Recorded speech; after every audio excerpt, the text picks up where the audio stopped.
Okay, now hopefully that will be better. If it's not gonna be better, then I am gonna just end it today and maybe record a video or something, because if it doesn't work now, then it's really annoying. I hope it is that one setting that I clicked on by mistake in OBS and it just messed up my whole thing.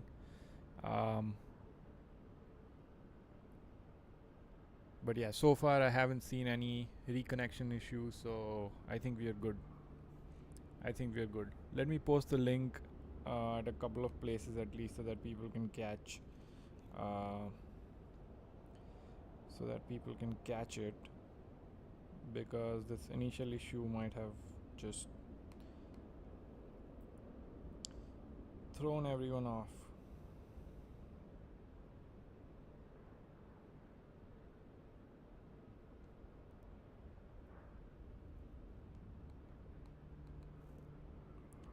Okay, looks better. Yep, looks better. There's no buffering. I don't see any reconnection. So I think it was that one setting. So by the way, if you guys stream as well, there's this setting called ignore streaming service recommendations. If you click on that, that's going to mess you up. So don't click on that. I don't know why I clicked on it, maybe by mistake or something, but I found that that was odd, and I unchecked that setting, and now it looks much better. Sanku says looks better. Thanks for confirming. Hopefully my audio is coming through fine, and let's just get started, because we filed our flight plan a while back. So it's gonna be a little bit of a delay in our flight. That's totally fine. Today we are here to just have a nice long conversation. By the way, I also updated Atmos. Atmos is updated, so whatever you will see in this flight is with the updated Atmos core for Msfs 2024. So just a quick note there. And now I'm also using chase plane for this flight, and second thing, I'm also using Beyond ATC for this flight, and we'll enable and disable track IR as we go. Like when I'm taxiing and flying, that's when I like to enable track IR. Otherwise, I just like to like swap views like this, because it's just much easier to work through stuff with chase plane, instead of just having to look around and stuff, because I'll also be looking at chat. Okay, anyway, so let's go to the EFB, get this on, and then, by the way, we are flying from Naples to Innsbruck today. At least I think that's what Naples to Innsbruck, and we'll request data from SimBrief. I have my iPad going. So by the way, whoever is on the vertical stream, you guys will also see my live camera soon, once we prep and everything, because I don't just want to keep my live camera on. One of the reasons, and I'll upgrade as I upgrade my setup, I'll be able to do that. One of the reasons is just I use my phone right now to record the live camera, and what happens is my phone gets really hot if it's running the camera for, like, let's say 15-20 minutes. It gets really hot, and then it just burns through the battery and shuts down. So I'm trying to avoid that from happening, and we'll enable live camera only during critical phases of flight, so that one, you can enjoy the stream without any overlays or anything, at least for the horizontal guys, and for vertical guys you have my setup on there. Anyway, let's get going. So LIR and weather is not bad at all. Variable 4 knots, few 46, 13 degrees temperature, and QNH is 1010. Should be a nice and easy flight. We'll see what approach we are getting. Let me see actually. Down here we have our flight plan, or OFP. So we're getting 26, so it's not going to be the circling approach, but the ILS 26, which is fine. It'll be nice to have a good, easy approach today. By the way, we are at 9,982 subscribers, and I did put in the stream name that it's going to be a 10k sub stream. I was expecting that we are going to have 10k subs by the end of the stream, by the end of talking through my journey and all that. So I'd highly appreciate if you guys can hit that like button on the stream, and also the subscribe button, so that we can reach 10k before New Year and I can meet one of my goals that I had. Okay, so let's get going here. GSX I believe is good. Yep, sim brief okay. I'd like to confirm that before we do anything else, because sometimes GSX just messes up. So battery switches on. Sanku says, oh, going to Innsbruck. Yep, Innsbruck. I really wanted to fly this livery to Innsbruck, and I saw a couple of guys on YouTube. I think I saw one video from A330 driver, and then another one from a good friend, Ro Flyby. And was it Ro Fly? I think it was Spring Media. And I was like, man, this would look amazing with the 737-800. So that's why I decided to do Innsbruck today. Let's get the IRS going. We have it set to instant, so it shouldn't be too long. And everything else I think is good. We'll just get the parking brakes set here. Flap lever is 0. Speed brakes is also good. Anything out here that stands out? No, wipers are off. Everything looks good, as it should. 9983. So we are only 17 subs away. That's crazy. Only 17 subs away from 10,000. And I'll start talking through the story of how the channel started and how I got into aviation and all that as we get into the cruise phase of the flight, because usually cruise phase is pretty boring otherwise. Let's get through so we'll get this one pump going just so that we can start the APU, and ground power is connected already, nothing to do here.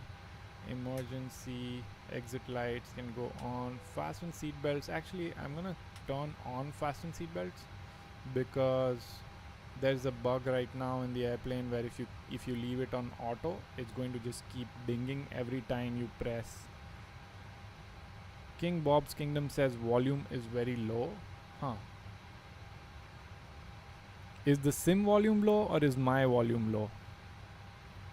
I just increased my volume a little bit, but tell me if the sim volume is low or is my volume low.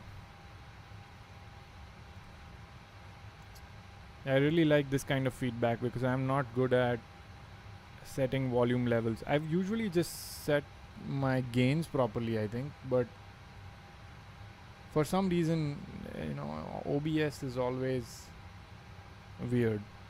Mic, is it better now? If not, I'm gonna pump up the gain just a tad bit.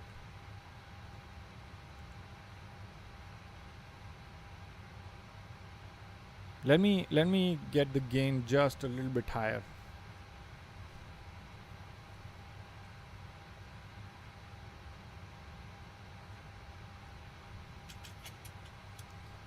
Okay, hopefully that is a bit better. If not, let me know. That comment is from the horizontal stream. When I'm looking at my levels, it looks fine. Like my mic is going up to the yellow levels. But if it's still not sounding loud enough, let me know, and I can push the gains up even more. Okay. So where were we at? Emergency exit lights are good. Fasten seat belts. Yeah. So there's a bug with the airplane where if you leave it on auto, it's going to just keep dinging whenever you press the right mouse button. Voice recorder, window heat can come on. Elec 2 and Elec 1 hydraulic pumps can come on, and then we'll just go ahead and start the APU. The temperature is not that low, so we shouldn't have any issues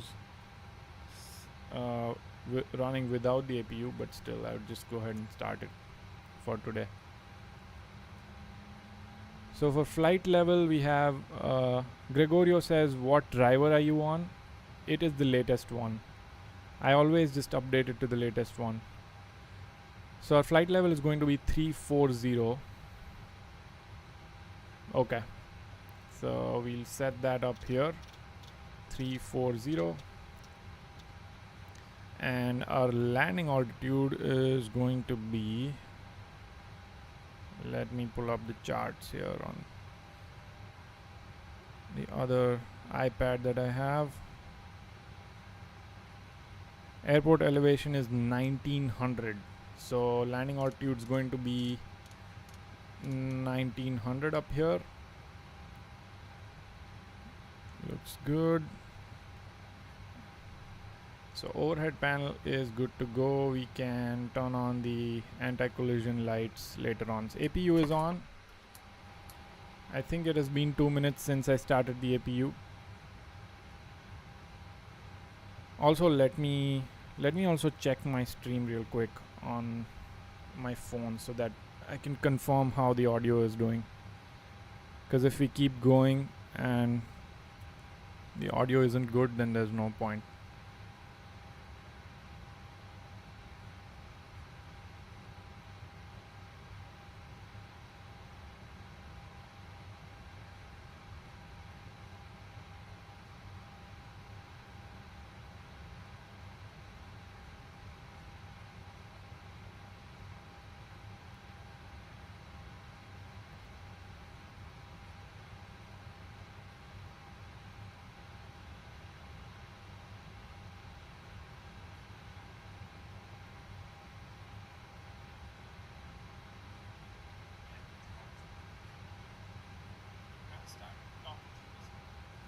Yeah, I think the audio is fine for me, at least on my phone. Okay, so without any further delay, let's go back to our view here and let's see. So now we can start setting our FMC, FS actions, payload. You know what, let's try to use, why not try to use GSX to do our loading today. Gregorio says, okay, thanks. I get white flickering around the aircraft when the plane is moving. Do you have any tips of, oh, are you using, I think that had something to do with DLSS or frame gen, either of those two. So let's do request fueling. I think the way GSX works with PMDG is you just request for fueling here, and then it's gonna put in the fuel level here. Let me see. So how much fuel are we carrying today? 16. I bet this is pounds, isn't it? Has to be pounds. Yeah, that's pounds. Oh yeah, so my airplane is also set to pounds, so that's good. So now that it already set the fuel level to 5%, I think you have to do that for GSX to work.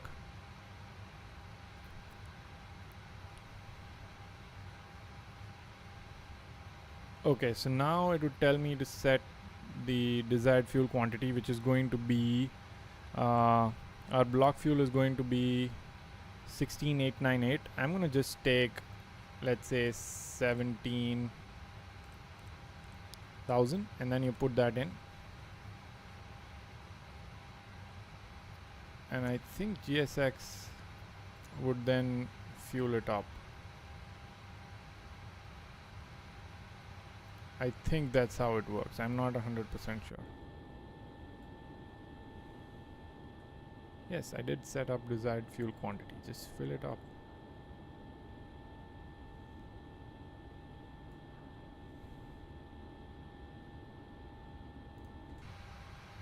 Let's see.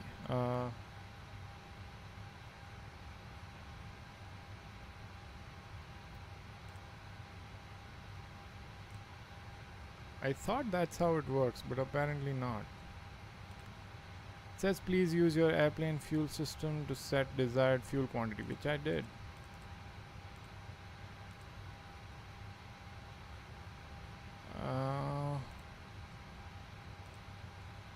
payload. I don't know. Gregorio says yes, I'm using TAA with DLSS frame gen. Yeah, so frame gen usually causes those white streaks when the aircraft is moving. I've seen that happen for me too. I think MFG is a little bit better at that, but then you would still have the same issues as long as it is frame genning. I don't know what's up with this thing. I shouldn't have tried that.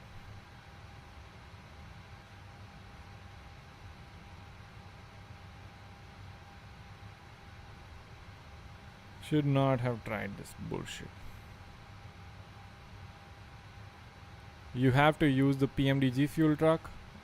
Gosh, man. Reset. Just gonna reset. That's insane, man. Why can't they just...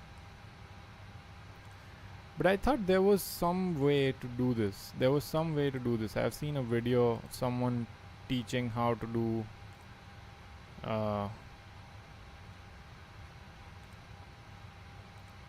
fuel truck. There you go. Request target. Oh, you know what? Maybe this is where you put in 17,000 and then request. Man, I don't know why I'm even doing all this. Like, why?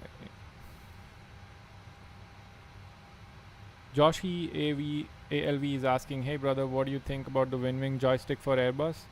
So if you don't want the force feedback stuff, I think it is the best joystick you can get if you don't want force feedback.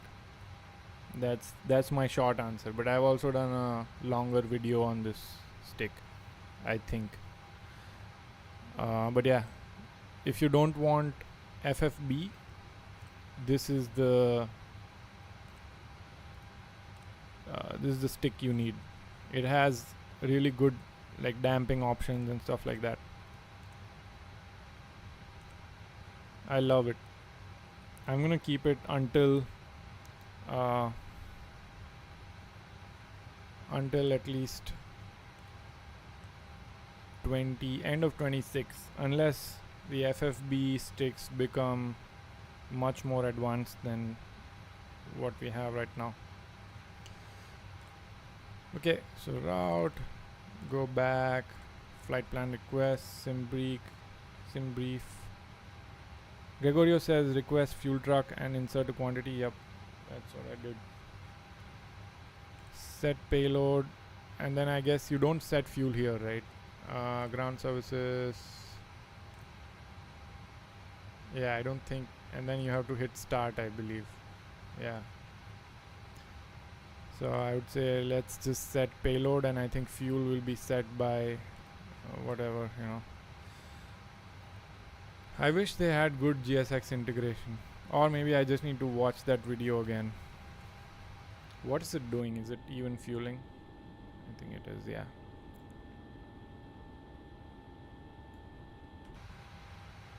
Route uplink ready. Let's load that in. Yeah, it's a beautiful stick.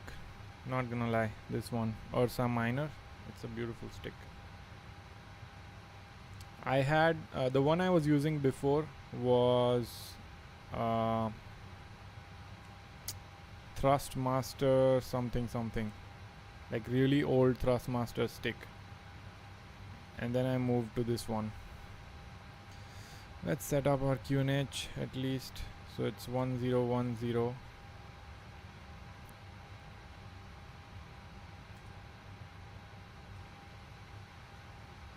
And then perf init. I'm just gonna fill this in manually. Actually, you know what, let's request and then we'll fill whatever is left out manually. So cost index is going to be 80. By the way guys, 9982, we just need another 18 subscribers for 10,000. So I'd appreciate if you guys can hit that subscribe button. Load, execute, and then flight level is going to be 340. Cost index is correct, transition altitude is correct based on the charts, and then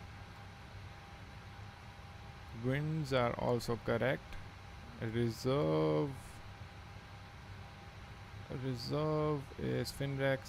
I guess finres plus alt is 5.26, 5.3. That's correct as well. And our ZFW is and I'm checking it because sometimes it just messes up. Doesn't, like for example, cruising altitude never loads in correctly. ZFW is 119.14, 1191. That's correct as well. Okay, I think we're good. Let's move on to actually before that, let's get all the clearance and everything. Make sure our ATIS is level 080. Bird activity in vicinity of airport. Advise on initial contact. You have information Alpha. Cappuccino Airport, information Alpha 1427 Zulu, wind variable, visibility 10 miles or more, view clouds are 4,600, temperature 13, dew point 06, QNH 1010, landing runway 24, departing runway 0624, transition level. Okay, we got it. Transavia 764. Get the IFR clearance. Transavia 764, Naples ground. Expect runway 24, Alexi 7 Juliet departure. Squawk 1000. Alexi 7 Juliet departure. Squawk 1000. Transavia 764.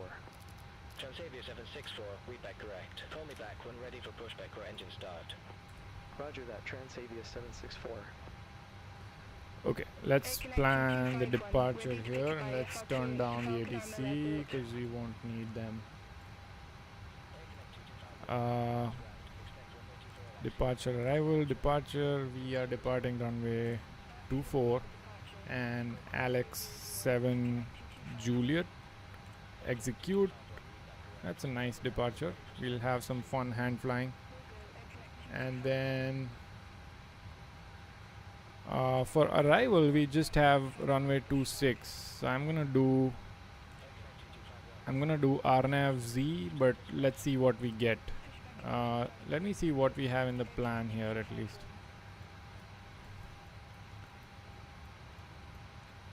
Apart from that, Breno 3A. Okay, maybe we can just plan for the arrival and then we'll see how it goes. So that's good. Init ref, N1 limit, we are good for takeoff performance. Let's also review the departure real quick.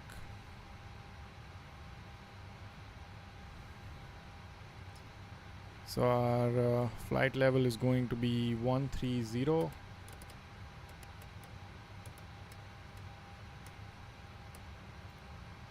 And I guess this we'll set it up later. Okay, let's get through our takeoff. Runway 24, import from aircraft. We have, just want to verify we have fuel. I think we do 8.51, yeah. Import weather, calculate. So it's recommending us T02, flaps 5. Okay, so let's select TO2, selected temperature is going to be 43. And our actual outside air temperature is, I believe it was 16, if I'm not wrong. 13. Okay, so that's correct. And then we'll go to takeoff, flaps 5, and runway winds are variable 4, so I'll just leave it. Maybe I can put in /4 here, or just, you know, let's just leave it. I don't know how to put in if it says variable 4 knots. 5.19, so that matches with what we were seeing here. This is one of the questions I had, and why it wasn't matching, but someone answered it for me last time. 137, 138, 141, so not very heavy today. 9984, thank you guys. So we are down 16 subs now from 10,000. 16. That's all we need. The only thing I want is before the stream ends, it'll be nice to have 10k. 144 is VRAM, okay. So takeoff calculations are done. I can put this in maybe V2 plus 10. Usually I just put in V2 plus 10. So 151 there, and then this will go to runway heading. So just make it parallel to that line that you see. Good enough. 13k is set as well. Flight directors are on. All good to go. And I'm also trying to get better at following the checklist. But unfortunately, I had downloaded that British AvGeek checklist, but somehow just lost it in my downloads folder. So today we'll just go with it. Maybe next time onwards I want to follow procedures more closely, because I'm good at following checklists and procedures with general aviation airplanes, because that's what I fly in real life. I used to fly in real life. But with airliners, I always kind of go by memory, which is terrible. It's not how you should do things in aviation, but that's just how it is for me. So 5.19. So all this is good, right? I think we are good for push and start here. And one thing I might have forgotten is getting this APU bleed on. But the temperatures were not bad outside, so I think it's fine. And then we'll also get the ground power off now. Go in here and release the fuel truck. And then also release the ground power. Hopefully all of that comes off. And then now that it has, let's also remove the wheel chokes. Parking brake is set. That's one thing that I also sometimes forget to set initially. Maybe I should change the default panel state and have the parking brake on, because I believe that's how pilots find the airplane, is with parking brakes on. So okay, wheel chokes are removed. All the ground connections are gone basically. So it is time to request push and start. Transavia 764, ramp 15 request pushback. And I'm gonna turn on track IR right after we push back and start driving around. Face east. Pushback, approve, face east, Transavia 764.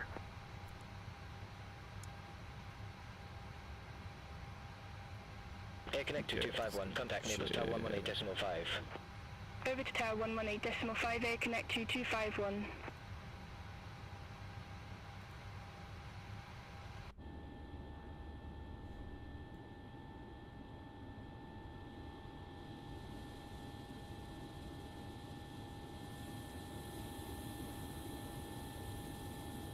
Is it gonna work, or is it just gonna mess me up?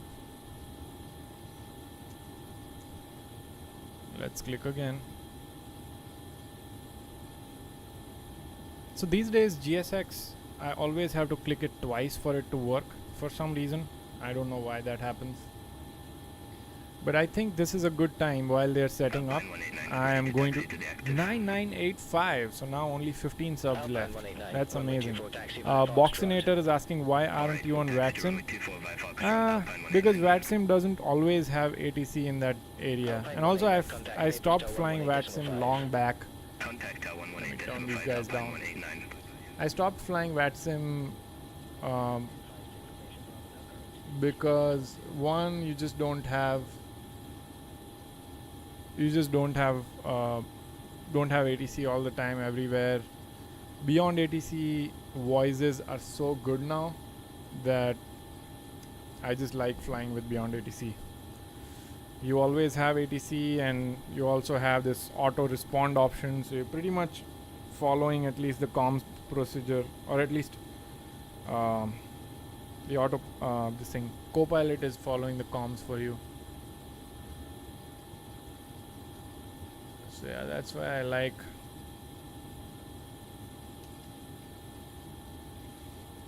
Beyond ATC. VATSIM is just, another good part about Beyond ATC is you also have traffic all the time.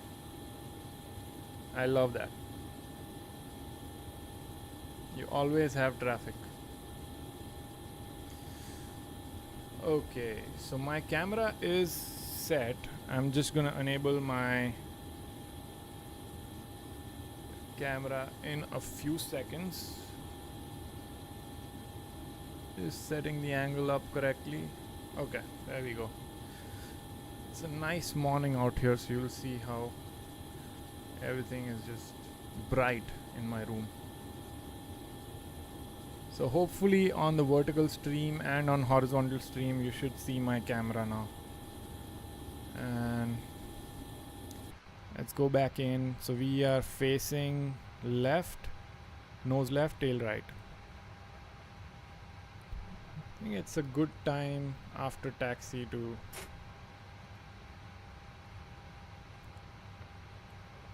okay, engine's clear. We can get all the fuel pumps on. APU bleed is on. Packs are off. Good for grounding engine number 2.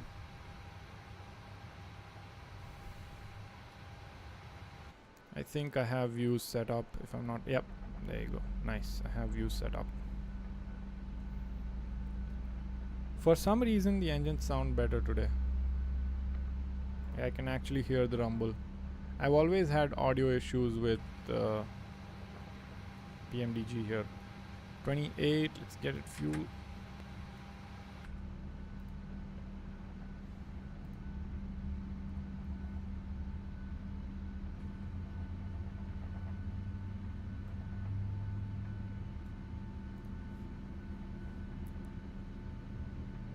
Sanku says USA. Are you asking me if I am in USA, or are you asking if we are flying? We are not flying in USA. I am in USA, yes.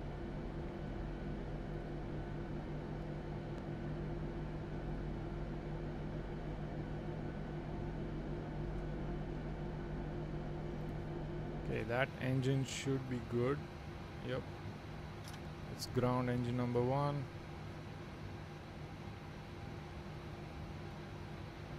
Getting some really good performance today after all that, for all those issues initially. By the way, I see 17 people watching, but I only see 3 likes. If you guys haven't liked the video, please do. Helps the channel quite a bit. And we're back at 9984. Good, give it fuel.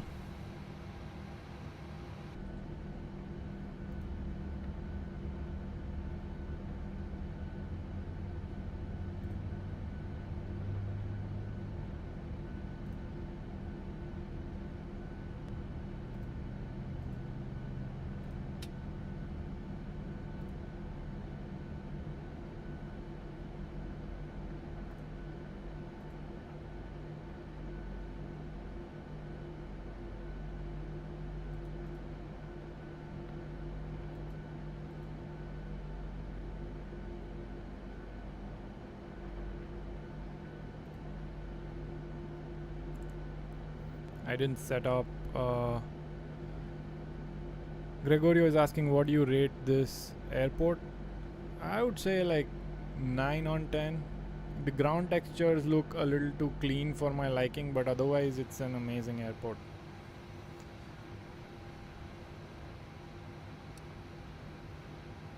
Okay, let's get the parking brake set. This engine is also good and stable.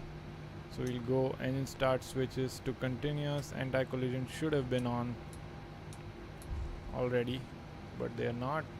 Switching to engine generators, getting the APU bleed off, and also getting the packs on, pitot heat or probe heat on, yaw dampers on, and APU can turn off. Let's turn on logo lights and wing lights as well, because why not? Actually, wing lights, you can't even see them. Boxinator says, I am thinking of getting Beyond ATC. I've tried Say Intentions and it's pretty good, but still has some issues. Not for me, but I really want a good add-on. Yeah, I think Beyond ATC is it. I haven't had a lot of problems with Beyond ATC, to be honest. It has worked. It has been working great for me. So I think you... Also, another thing that I like about Beyond ATC is that it's just a one-time pay thing. Like you don't have to keep paying a monthly fee to keep using it. It's just a one-time thing. So that's something I really like. I really don't like it when actually, you know what, I don't like it when there's like a monthly subscription for everything. I can actually add video capture device, camo. I can actually add my thing right here, because unfortunately that subscriber count was gone. And then I can drag this right below here, and an image right below this thing, and overlay right above both of these. There you go. That's better. Okay. Josh ALV says, yeah, me too. I was thinking of getting Beyond ATC. Yeah, it's a one-time thing, and I'm not getting paid by them or anything, but I really like it so far. It's just sometimes you'll see that the traffic kind of runs into each other and stuff, but that's just very rare occurrence. Like, I haven't seen that happen regularly. By the way, 9985, just 15 subs away. So if you guys are watching and not subscribed, go ahead and do that. We need that 10k before Gregorio says traffic collisions with BATC and they forget about you sometimes. Yeah, I agree. Like, sometimes I've had issues where like I fly into Dubai. I've had that happen a couple of times at Dubai, actually. It's always at Dubai. So you fly into Dubai and then they put you on the arrival and then they just forget about you, and then you keep calling them and they don't know what to do with you. So yeah, that's definitely there, but that's a very rare occurrence. It doesn't happen all the time. It happens sometimes. Let's request taxi here. Transavia 764, runway 24, taxi via Quebec, Tango Sierra, Foxtrot. Boxinator says, yeah, St. Anne's has a sub and BATC 30 bucks once, which, yeah, and another thing, you know what? Beyond ATC is also coming up with VFR ATC. Now I don't know if St. Intentions already do that. Another thing was traffic, like I said, right? Traffic is a big thing for me. If you can populate my airport like this, like look at this thing. If you can populate my airport even a little bit like this, I'm a happy guy. I love having this populated airport at least.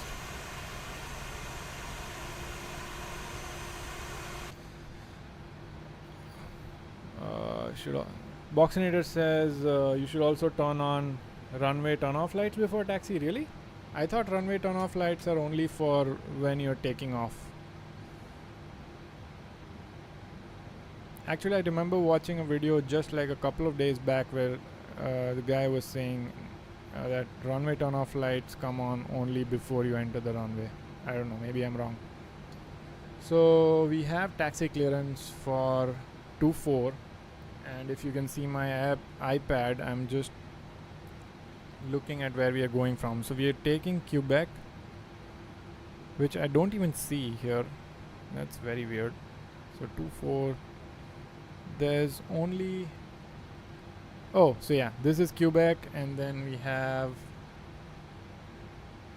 TS. Okay, that's good. Yeah, so we're basically going straight from here and then taking a left and then straight to the... Okay, I think it's time to turn on track IR. Let me read and make sure there's nothing else in chat. Gregorio says, how do you increase the speed of drone camera with chase plane? I can show you that real quick here. So if you go to menu, if you go to preferences, and then if you go to control profile, you will see, if you select world, just select this rocket control profile, which is the fastest control profile, and that should increase the speed of your drone camera. One thing you can also do is you can, let me show you here. So you can assign controls for camera action in here, fast camera control profile. I have it assigned to left control shift D. So when I do left control shift D, it's going to shift to a fast camera profile. So that's what I do, because it will reset. Boxinator says usually it's SOP to turn them on before taxi. Interesting, that's good to know. And Boxinator also says, yep, Stay Intentions has a ton of smart traffic injection CP. Yeah, when I bought Beyond ATC, they did not have traffic injection. So yeah, for me, I was like, if I'm paying for ATC, might as well get traffic injection. Okay, good to taxi. 9986, only 14 more left. Come on guys, we can do it.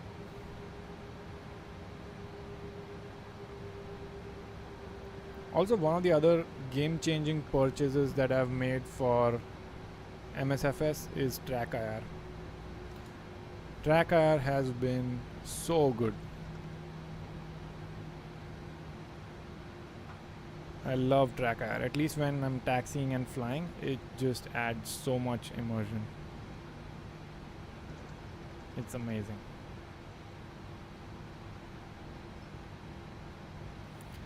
Oh, so Say Intentions already has VFR, huh? That's interesting. I remember hearing that somewhere, that Say Intentions already does VFR.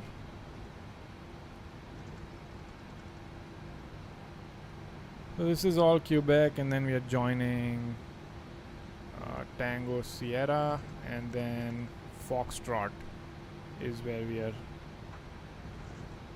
holding short.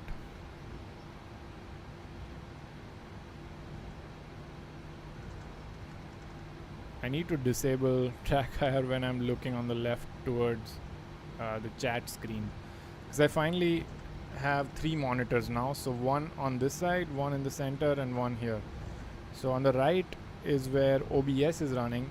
On the left is where both my stream chat are, and the center one, the OLED screen, is where I fly. Josh is asking, Josh is asking, what about Tobii Eye Tracker? I think Tobii Eye Tracker is superior to track IR. I just haven't bought it because I already have track IR, and there's no point of spending another close to $300, I think, for something that does the exact same thing. But yeah, with Tobii Eye Tracker, you won't have to wear this cap and nothing, right? You just fly. It's installed on your monitor and you just fly. So yeah, I'm pretty sure it's superior to track IR. It's just that because I already had this thing, why would I buy something that does the exact same thing? Also, do we have direct? Is it a part of? Let me see. Okay, 12 DER 24. Okay, got it.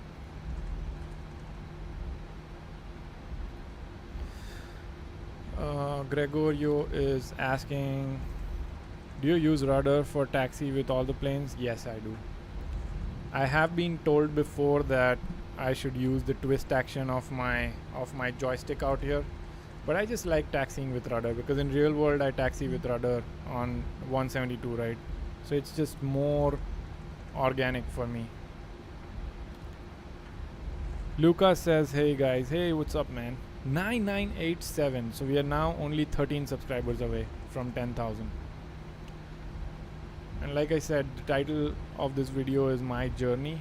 So I'm definitely going to start talking about how this channel was made and all of that stuff as we get into the cruise. Because I don't want to bore you guys in cruise. I mean, the story may or may not be boring, but we'll see. Man, it's so much nicer to have this iPad here.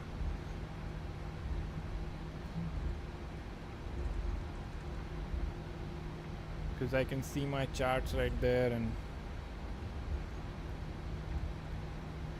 I always like having this light on, maybe at least to 50%. Oh, look at that.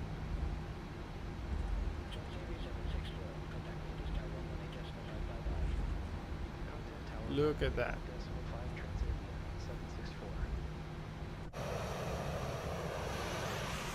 Let's watch this guy.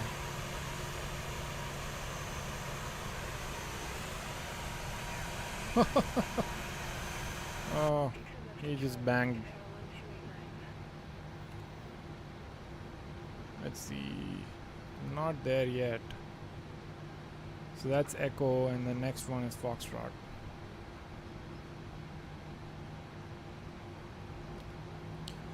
Lucas says, what is a good V1 speed? I play Msfs but yet can't. Oh well, that depends on what your weights are. Heavier airplane will have a higher V1 speed.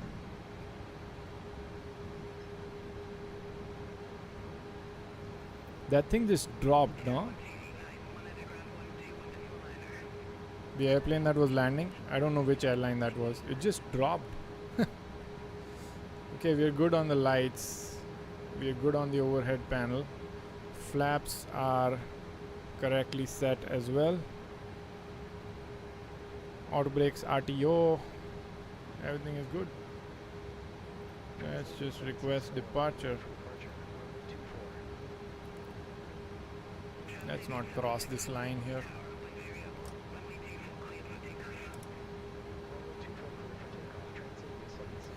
Okay, cleared for takeoff. Now we can cross the line. Let me read the chat one last time and then we'll go back to flying, and then I'll get back to chat soon. Josh, he says, what do you think of physics in Msfs 2024 compared to Explain? I've heard it's not that different. So I've flown a little bit on Explain, and I would say maybe it's a tad bit more realistic, but then compared to real world, I don't find either of those realistic. Like when I flew a Cessna 172 for the first time, I was like, yeah, this, like when you fly in the sim, you don't feel a lot of that dynamic forces that you feel in real world, and that just completely changes the way you fly and all that. So I don't find either of those.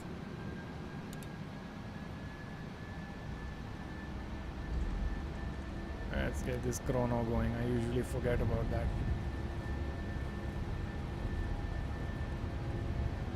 So yeah, that's my take on like flying in real world versus flight sim. But let me get back to that.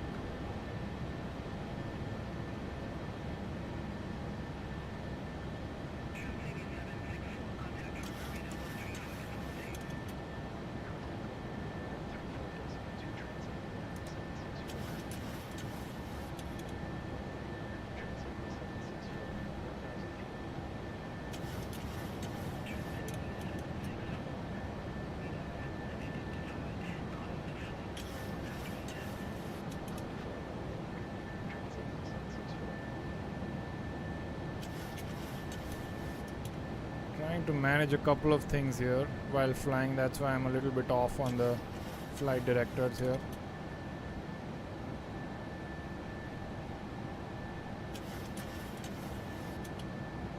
Do want to fly this manual at least up to like what, 8,000? It's a lot of fun. And then I'll get back to chat.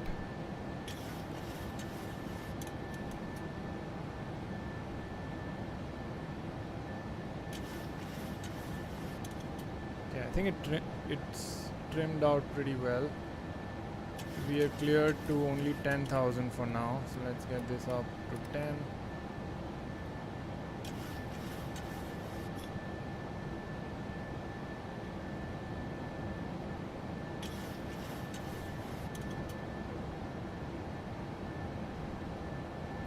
Get to chat real quick. Sevia God says hi. Hey, what's up? Good to see you online. Finally, Rex Atmos Core launched new update. Yep, that's what I'm running right now.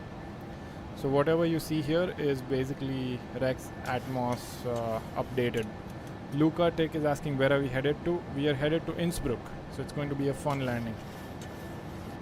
We are headed from Naples to Innsbruck. So it's a long enough flight for me to, have enough cruise time to talk with you guys, but then it's not too long.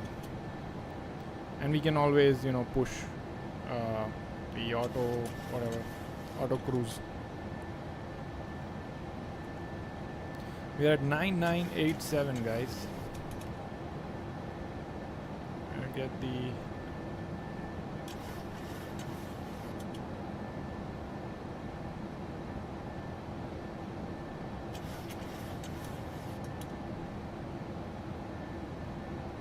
still flying manual.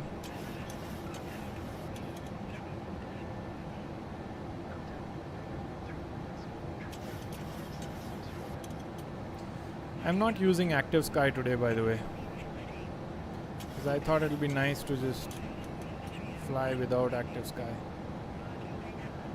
I started feeling like Active Sky leads to these flatter clouds, which I have stopped liking. Now MSFS does clouds really well.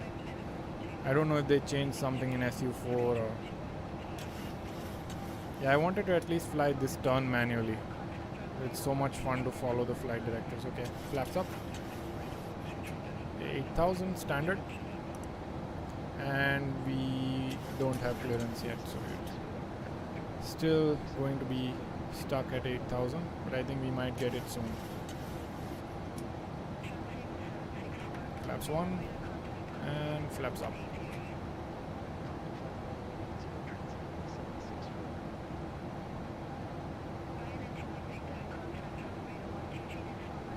Climb to 180. I think we're at 10,000. We should just enable autopilot, and then let's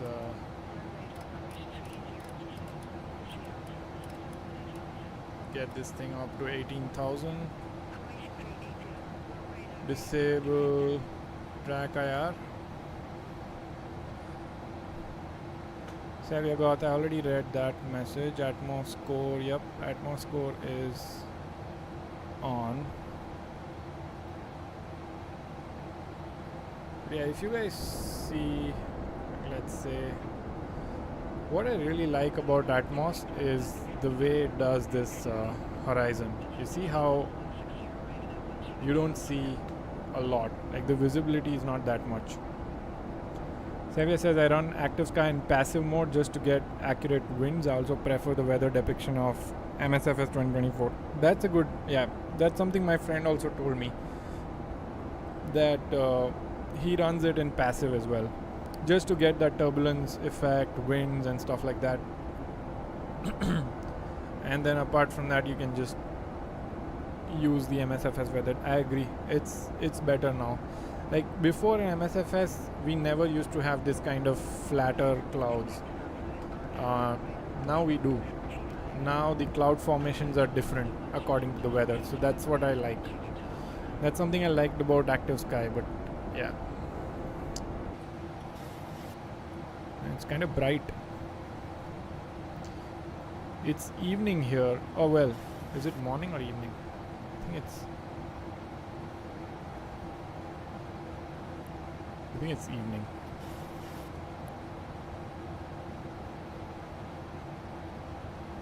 So we are up here now.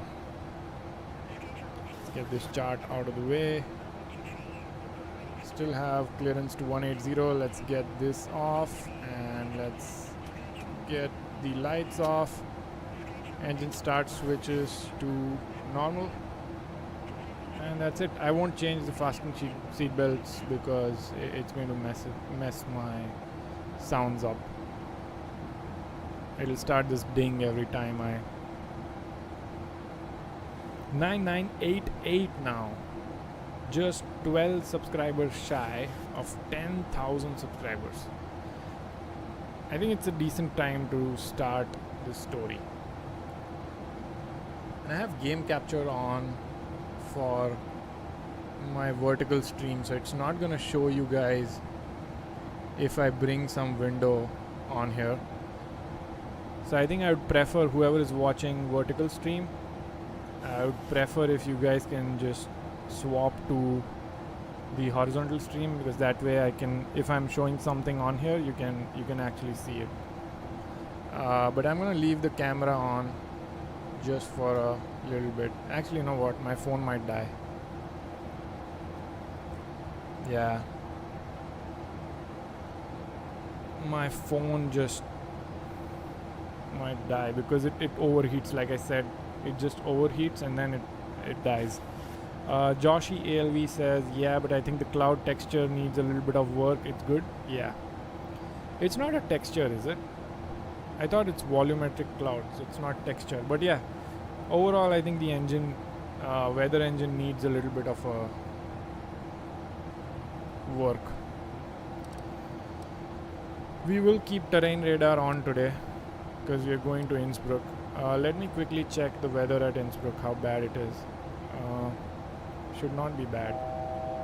270 at 5, few scattered, -2, 1021, no significant weather. So we are good. It's going to be a nice arrival. Okay. So, if you guys have already switched to the horizontal screen, I'll try not to show a lot of stuff on here.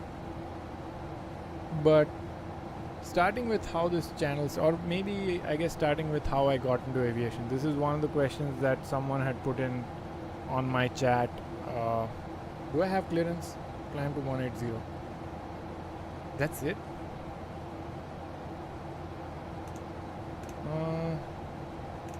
Data.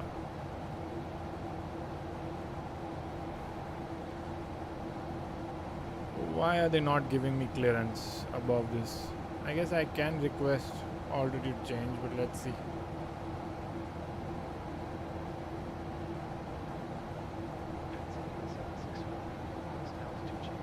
Usually when I reach 180, they clear me up.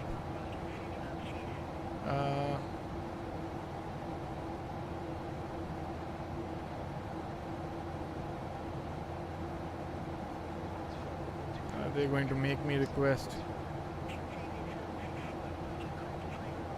240? Okay, so I'm gonna have to request.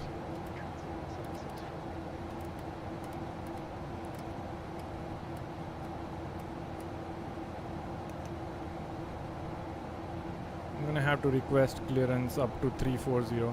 It's not doing it for me. That's okay. Anyway, so the way I got into aviation, I was in 10 standard. Whoever's Indian here would, I guess, connect with that whole standard thing in school. That's how we had it. 9 standard, 8 standard, 10 standard. I think 10 standard is when I used FS98 for the first time on my little laptop, and that's when I got hooked. I was like, man, this is amazing. You can actually fly a plane on a computer, and you guys know how bad the graphics used to be back then. But it was still, I used to tell my parents, like, oh, this is so realistic, look at this, it's so real. And no joystick, nothing. Okay, I just had a terrible laptop, and I used to fly on that shitty laptop. And I had no clue about airplanes or anything, so I was just having fun.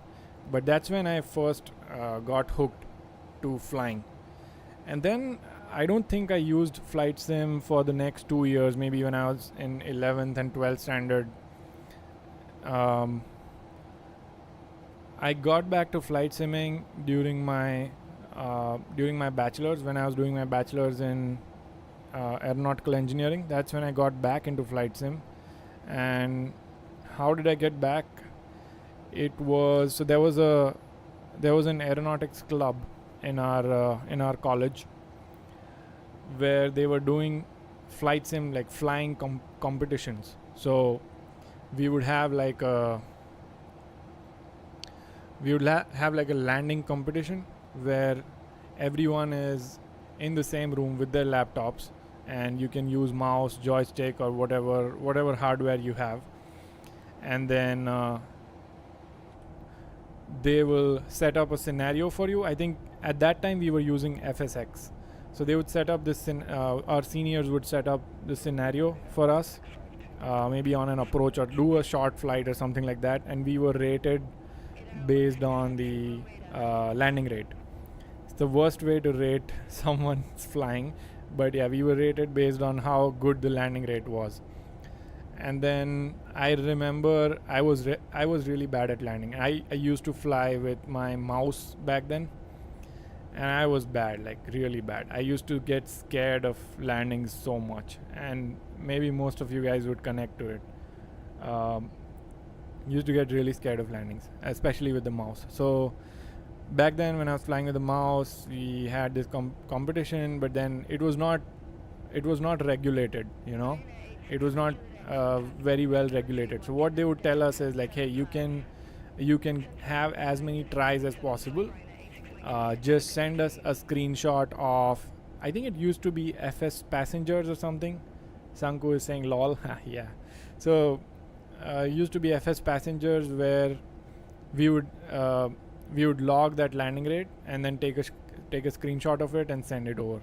So what I did, me and one of my other senior friend, we photoshopped our landing rates. So I think I remember getting like minus 300, minus 400 FPM or something like that. I photoshopped it to minus 51, I believe. So removed one digit, like just,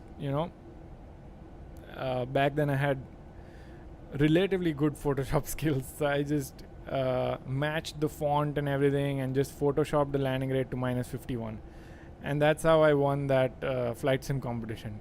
Now, even though it was a fake win, it just ignited something in me, that this is something I want to really do. So then I just kept flying on and off. Obviously, there was 4 years of bachelor's in aeronautics. So it was not easy, right? You have to study a lot. You have to have a lot of like sleepless nights, just reading through this book. I remember J.D. Anderson.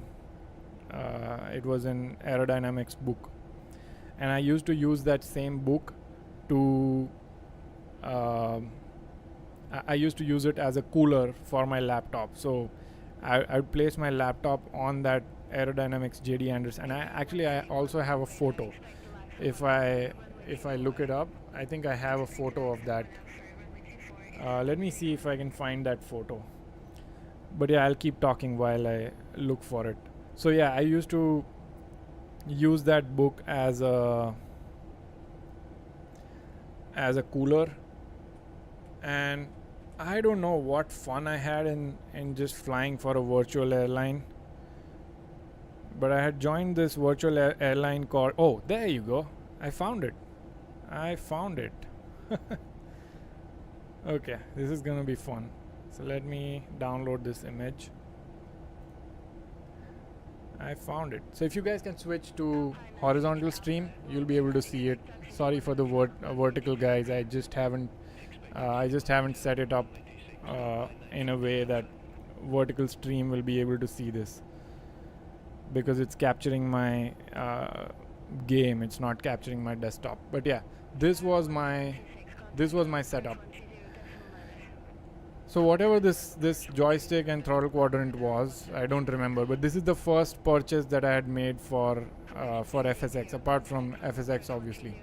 So you see that FSX is on here. I don't know what airplane that is, but I had this book which was cooling the laptop or ventilating the laptop, and this was my little old table at my college dorm or hostel or whatever you call it.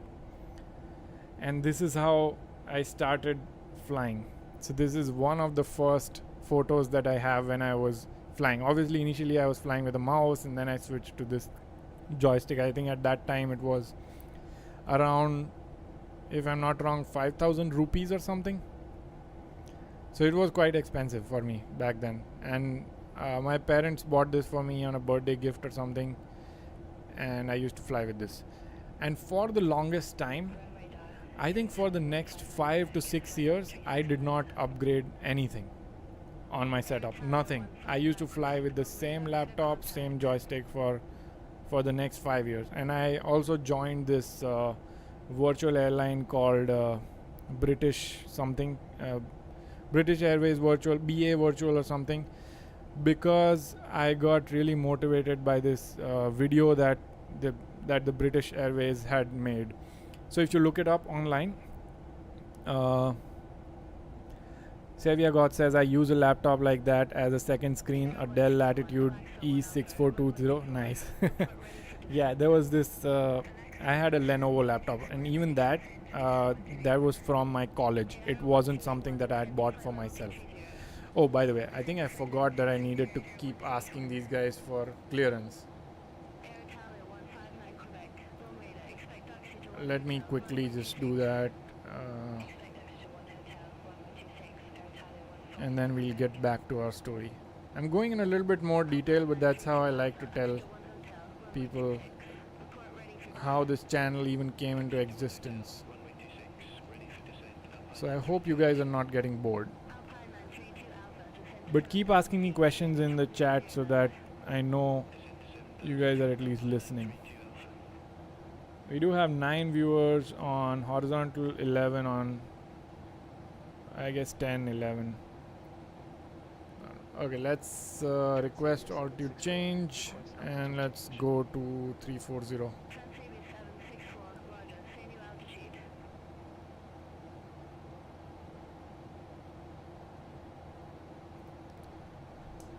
Flight level 340 for Transavia 764. It wasn't giving me an option to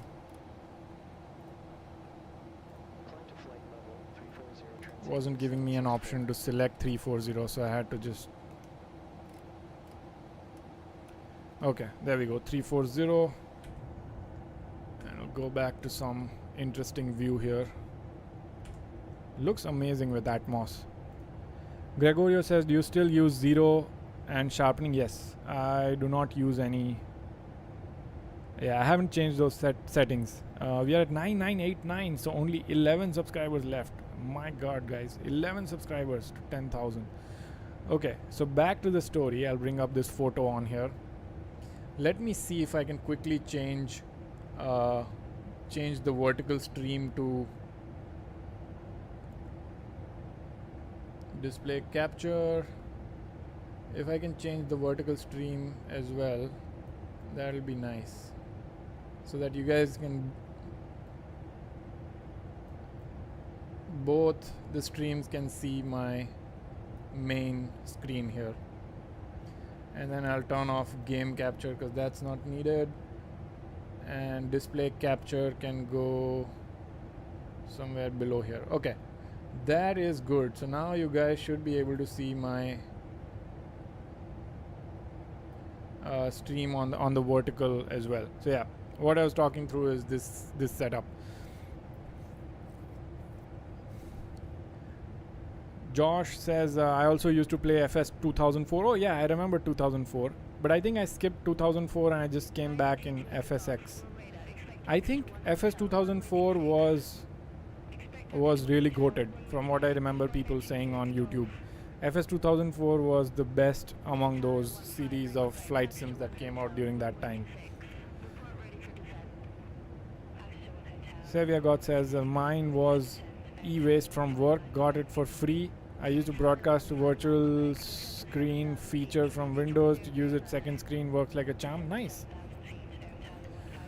Yes, this setup is how I competed next year, and I think I did not Photoshop the next year's landing rate. I might have, I don't know. And back then, another interesting fact, back then we used to have only 15 GB of data. Now, obviously, everything was offline, right? Back then, everything was offline. It's not like FSX was streaming any scenery or anything, but it was just interesting that we only had 15 GB of data, and we had to do everything: study, play, watch movies, watch YouTube, everything in that 15 GB, or your account will be blocked after 15 GB. So that's another fun fact of where things were back then. But yeah, after this, like I said, I kept this setup for at least another 4 years, I think 4.5 years probably, and then after when I got my first internship, that's when I used the money that I was earning from the internship to build a subpar PC. I think my first GPU was GTX 720, if I'm not wrong. 9990 subscribers, guys. Just 10 more left. So yeah, I don't have a photo of that PC, unfortunately, or maybe I do. Let me see if I have a photo of that PC.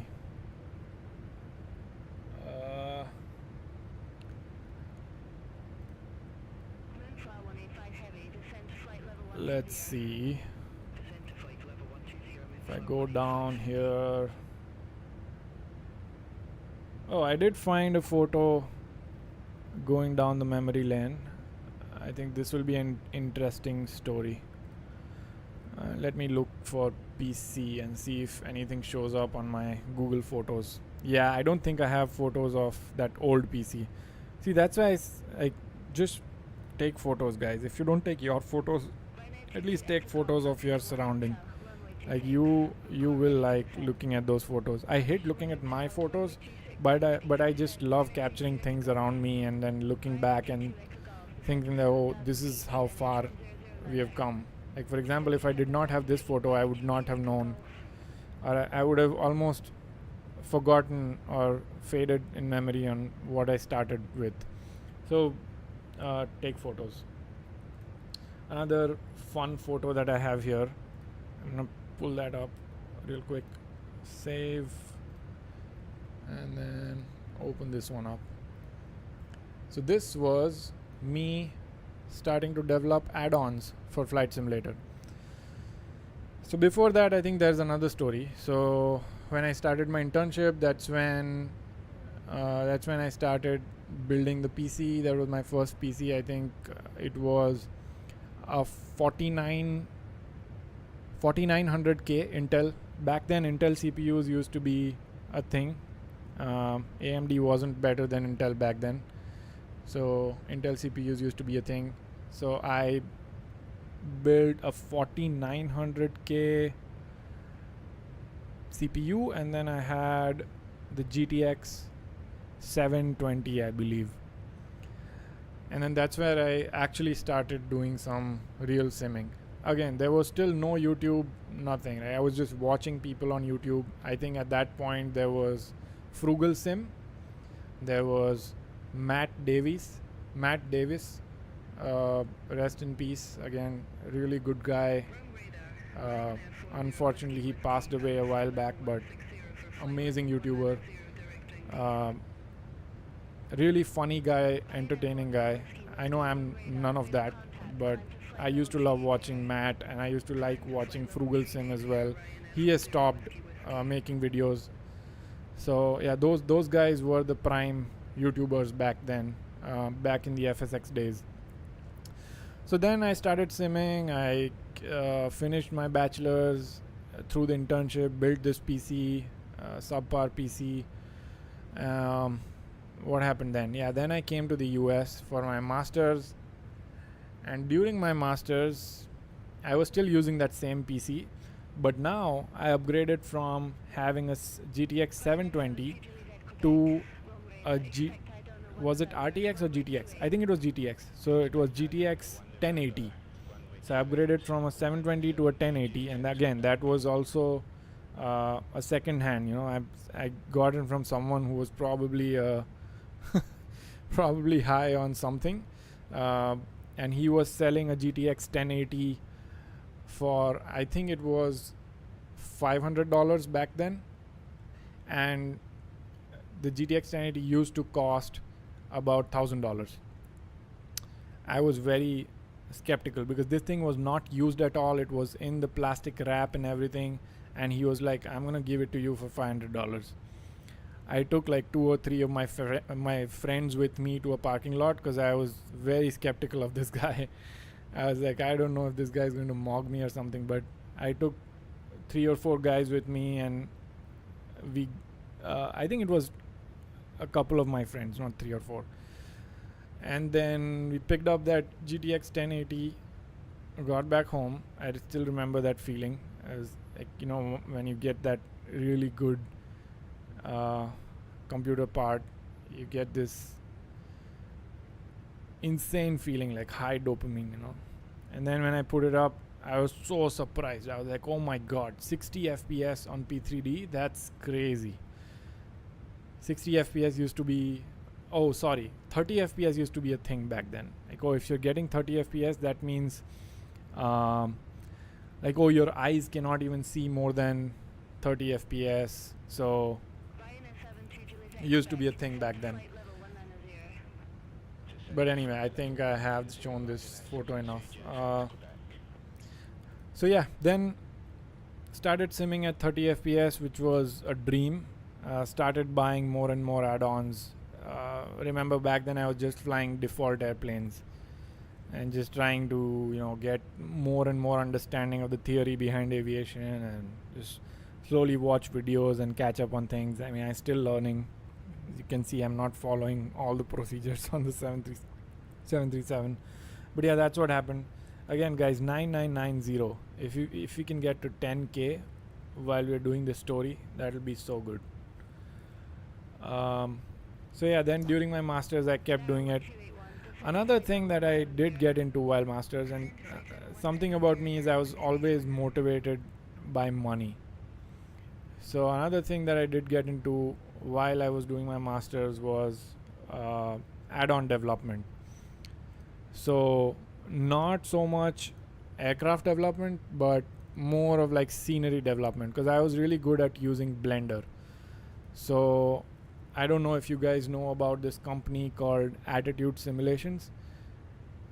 They were developing sceneries for X-Plane, and I started getting into, so the guy who owned Attitude Simulations, Stephen McKenzie, I found him through a Facebook group, and I just started talking to him, and he was like, man, he was like, you're an interesting guy, and I can teach you my ways of, you know, making add-ons for flight sims. And he got me on board. Like, I was not officially on the team or anything. I was just working on the side, trying to develop add-ons, learning. I was not officially working on a project. I was just learning from him. And this is a photo from one of those days when I was working on an airport. I don't remember which airport it was. And I was sitting at the airport working on this airport. So that was a fun time. I think I was going back to India at this time, and I was like, I'm going to use this time to make some progress on my scenery. Let's see if we can see anything interesting here. Yeah, I definitely don't remember which airport this was. But yeah, this is Blender, by the way. So yeah, I started getting into this, and then I didn't follow through on add-on development a whole lot. This was also a time when I started making videos. So if you look at my channel, which I can bring up my channel now, I think this is when my channel started. and if I go to view my channel, and then yeah, I think this is where my channel roughly started. By the way, it wasn't Airborne Geek before. It used to be something else. I forget the name. So I started this channel, and then I forgot the password of this channel, and I was like, God damn it! Like, I had 300 subscribers or something like that on this other channel, and then I forgot the password of that channel. So I was like, well, if I forgot the password and I didn't have any recovery email or phone numbers or anything like that. By the way, if you guys are watching, make sure you leave something in the chat. You can always ask questions in between. You don't have to just listen to it. So that channel got chalked, and then I was like, oh, you know what? Might as well build another channel. And I started a channel with my actual name, which I was like, man, nobody's gonna subscribe looking at my name. So then I was like, you know, what name should I give? And I remember looking for some random name. I was like, I am a geek, like at least in terms of like diving into the details of stuff and all that. So I was like, how about something geek? And then I looked up on YouTube whether there were other channels with the same name, and I think I found one which was like Av Geek or something like that. There were a few, but none of them were really big channels. They were all like a few subscribers here and there. So then I'm sure this was not my I was thinking Airplane Geek or something, and then I put it in Google and I was like, give me ideas of YouTube channel name which is related to flight simulation and aviation and things like that. So it gave me, I think it might have given me Airborne Geek, or it might have given me something else and I made it Airborne Geek. I don't remember, but that's how this channel started. And then if you look at let's look at like one of the first videos that I made. By the way, I'm just checking if vertical stream is also seeing everything on my screen. Yep, they are. So if we go all the way back, gosh, I have so many videos. So I used to just make like shitty videos like this, you know, Zibo mod FMC issue 2017, that's 8 years ago. Explain 11 default, X and Y, all this shitty video, nothing going on here. Savia Goth is saying that just listening to the story, I also used to make some videos for fun, but you have kids, free time becomes a premium. Oh yeah, I have a kid now. I have a little daughter now, and I know it is for sure a premium.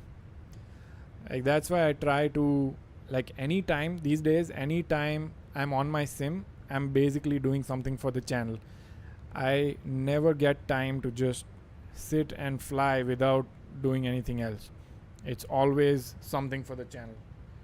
By the way, my PC is getting really hot, so I'm gonna open up the window because it is -9 outside, so I don't know why. It's just, give me like 10 seconds.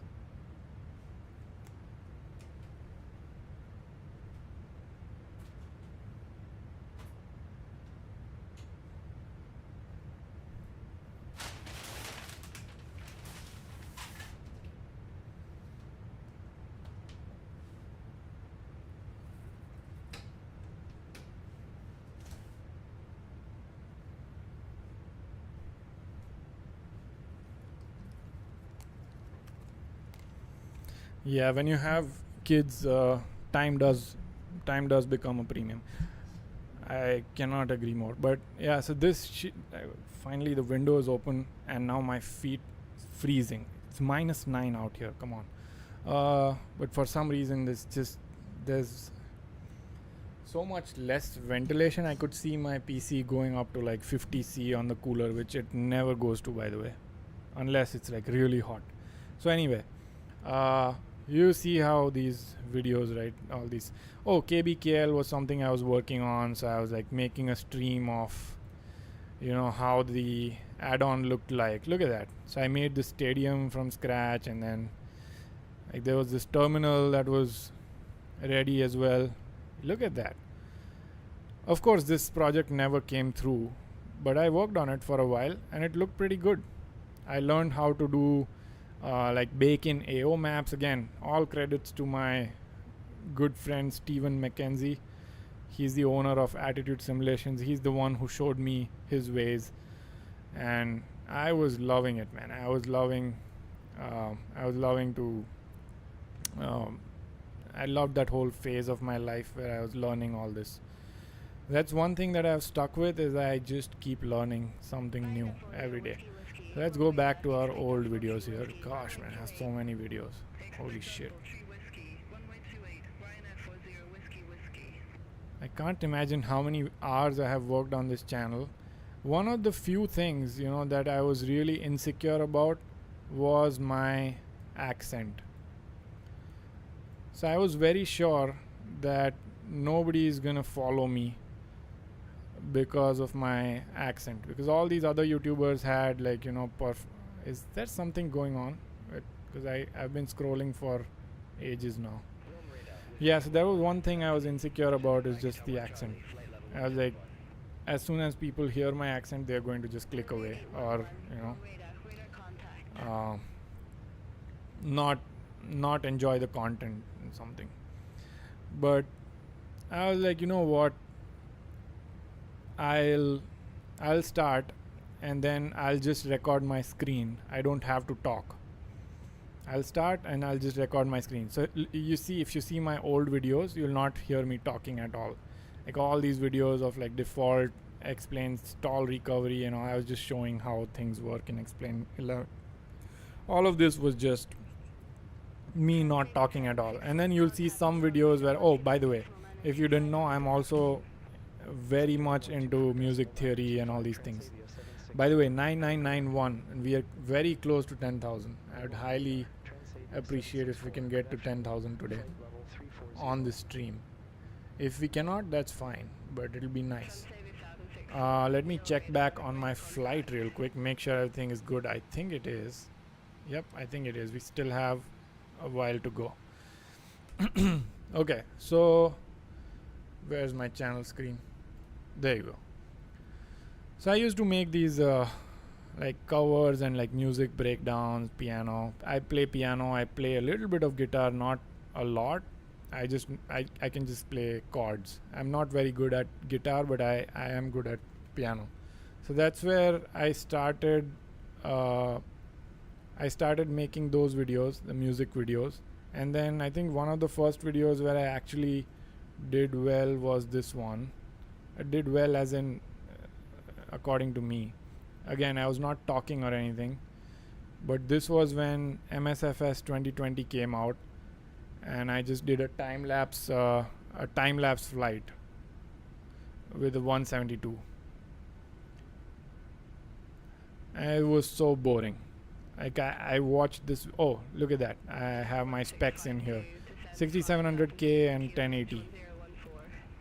But that's how Msfs 2020 used to look back then. So yeah, I did that, and then I was like, you know what, this is not going to work. So this was the last video where I realized that, oh, this is not going to work. So then I was like, let me look up. So there is an opportunity here, right? Msfs 2020 has just come out. I know a little bit about general aviation from all these years of just messing around the sim. I know that, by the way, if you can't recognize, like, I talk in Hindi, so all of these instrumental covers and all these are just Indian movies. So I was like, there is an opportunity here. I know how to make videos. I know editing. I know a little bit about general aviation, and I have a little bit of money to spend on one of the add-ons that was there back then. Just Flight PA28 Aero 3. It was a constant speed prop, so a little bit more complex than what I would have liked for this series of videos that I was going to make, but it was workable. So I was like, I'm good at learning things. I'm good at editing, and I have this channel which is not growing. So how about we do a full-fledged, because I looked up on YouTube and there was no good full-fledged series on some one particular aircraft, like starting from the history and specifications up to how to fly it from A to B. So that's exactly what I did here, and I'm still very proud of the production quality on these videos. Okay, if you look up these videos, you will see that the production quality was really good. Like, I was recording it in 2K, and look at that, all these panning shots and everything. And then I was also making a full list of things I was going to cover, and then like I was animating everything, you know. It was like, this took some time, not gonna lie, this took some time, and rightfully so. For a small channel back then, when I used to have like only 50 subscribers or something, it got a lot of attention. You'll see that every single video of this series has 2.5k views. So what I realized was that if I make good videos, then people are going to stick around on the channel. If I make shitty videos like this, then nobody's gonna watch. It's simple, right? But you just don't get it sometimes. So like, for example, look at this video. I used to make like a full-on slide deck.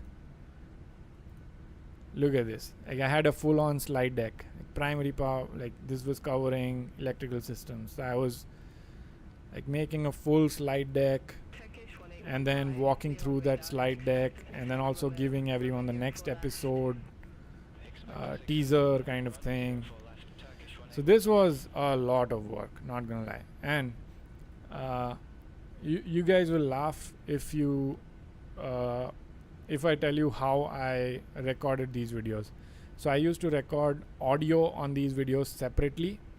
So what I would do is I would go in the closet, in my little closet that I had back then, and I would record audio on the phone. So first of all, I would write the whole script somewhere, and there was no ChatGPT or anything back then. So I used to just write the whole script myself and then record audio in the closet. And I used to do so many retakes. Oh my god, like I used to do a ton of retakes, and then I go, am I speaking the word right, or am I saying a lot of or uhs in between? Am I using a lot of filler words? So if you watch those old videos of mine, you will see that it is the audio is totally edited.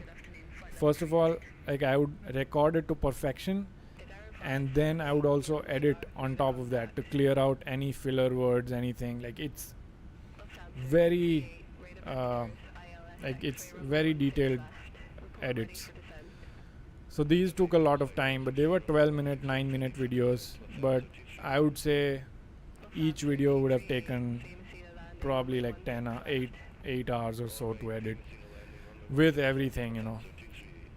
So that's when I started realizing that, yeah, there is some potential here if I make good videos, because I was just feeling that there's just too much of content online, and I don't know if I can ever make my space here in this thing. But yeah, so went up to episode 6. I think I had already planned out the whole series, by the way. So if you look in the description of these videos, right, as you see, I already have 10 episode series planned out. So with every episode, I used to I would know exactly what I'm covering in the next one, which helped me a lot in like editing and stuff, because I can add teasers to the next video. So yeah, this happened, and then by episode 6, to be really honest, I was burnt out.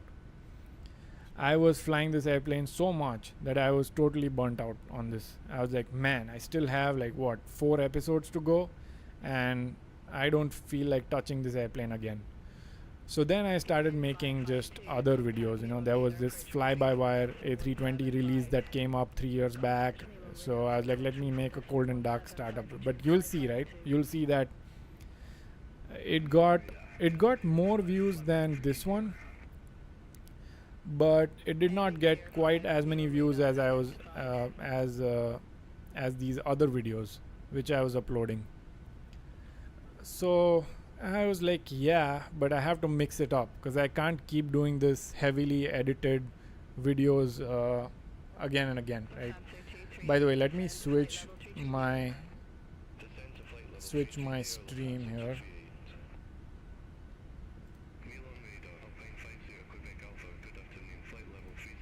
Because Alpine 50 Quebec Alpha, Milan radar contact.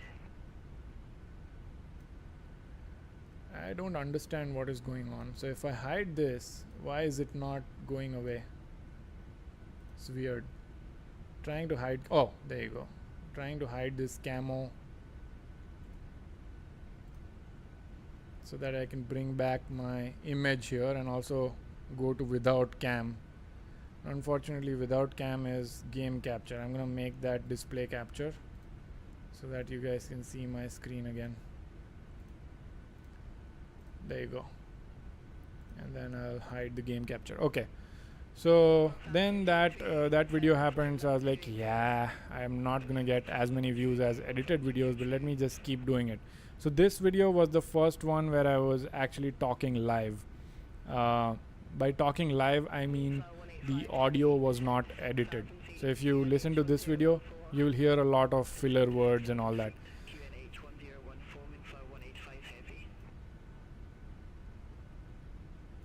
Super nervous. I was like talking really slowly, worried that I'm gonna say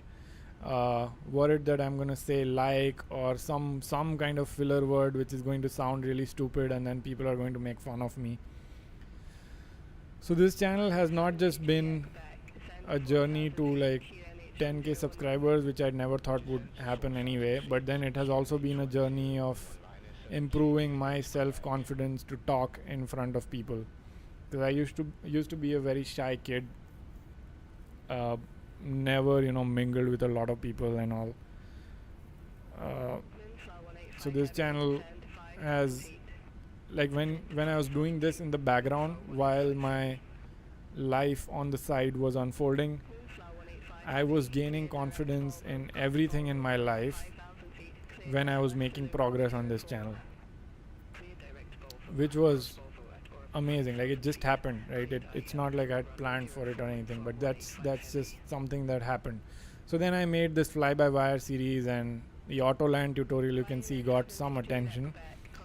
Then I was like, you know what, if I fix something on my sim, if I find something online on Reddit or whatever which has not yet been posted on YouTube, maybe I can make a video about it, and maybe that will get the channel going.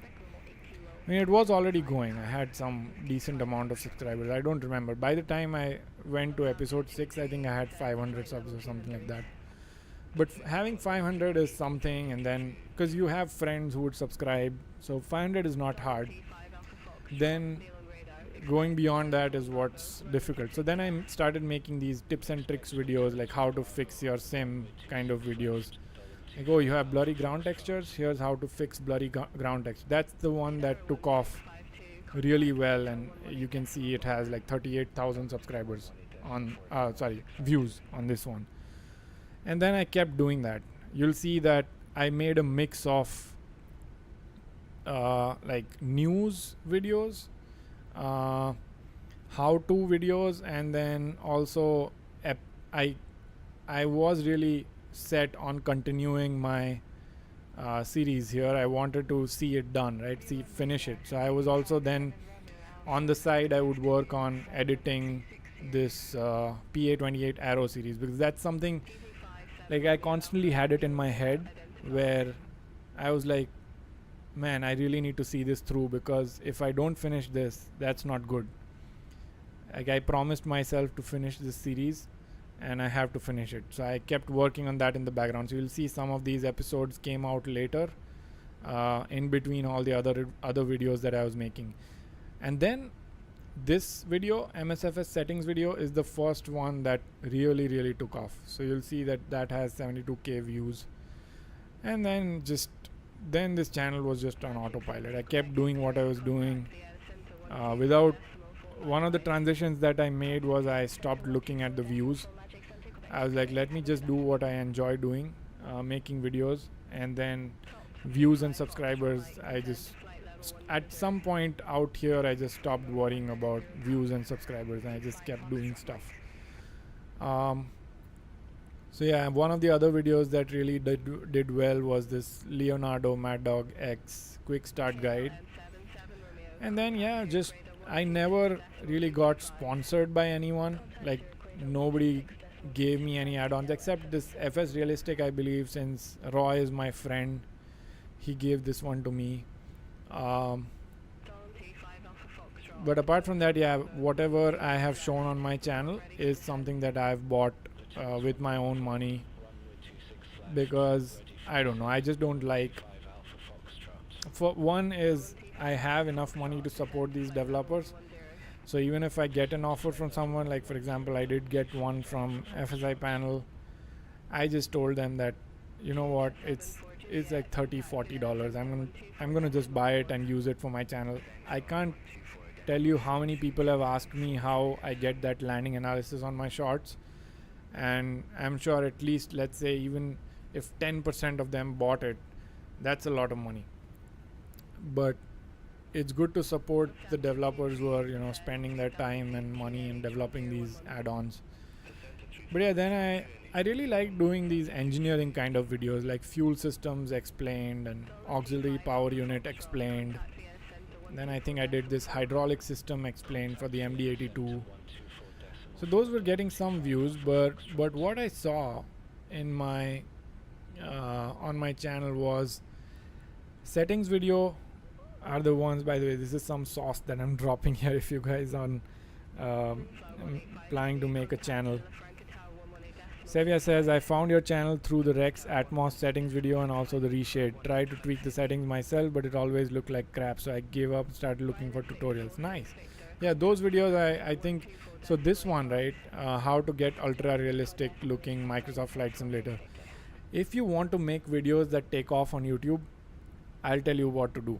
Okay, make a settings video, follow it with how to make your sim realistic video, and that's how your videos are going to take off. That's something that I've collected data on for so long now, and every time you make a settings video, my FSFS setting, MSFS settings, or the best settings to get the best performance, how to get the best performance out of MSFS, all of these videos, they get into the algorithm a lot quicker than making some kind of settings video or making some kind of systems video, like hydraulic system explain what. Nobody cares about all these details, it seems.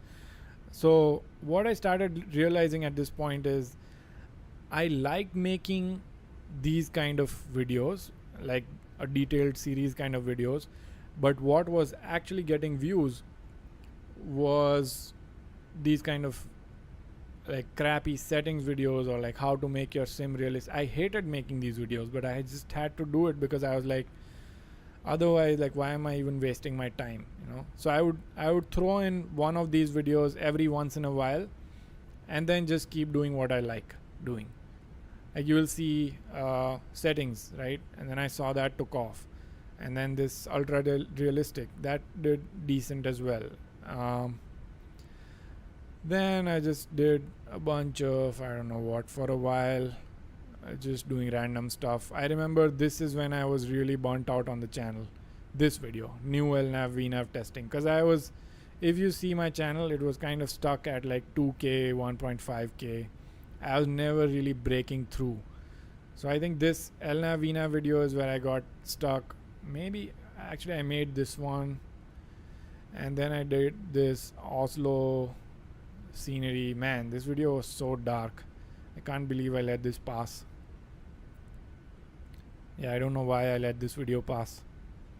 But anyway, so then I kept doing that. Oh, that's when one of these, so you see this one 3 years ago, 2 years ago, 2 years ago. So I pretty much just stopped uploading completely after a while. Why? That was because I was doing my MBA, first of all. So I barely had any time for the channel. And second, I was also along with my MBA, I was also doing my private pilot license, and I was working full time. So between three of these things, I barely had any time to work on the channel. So this video is one of my student pilot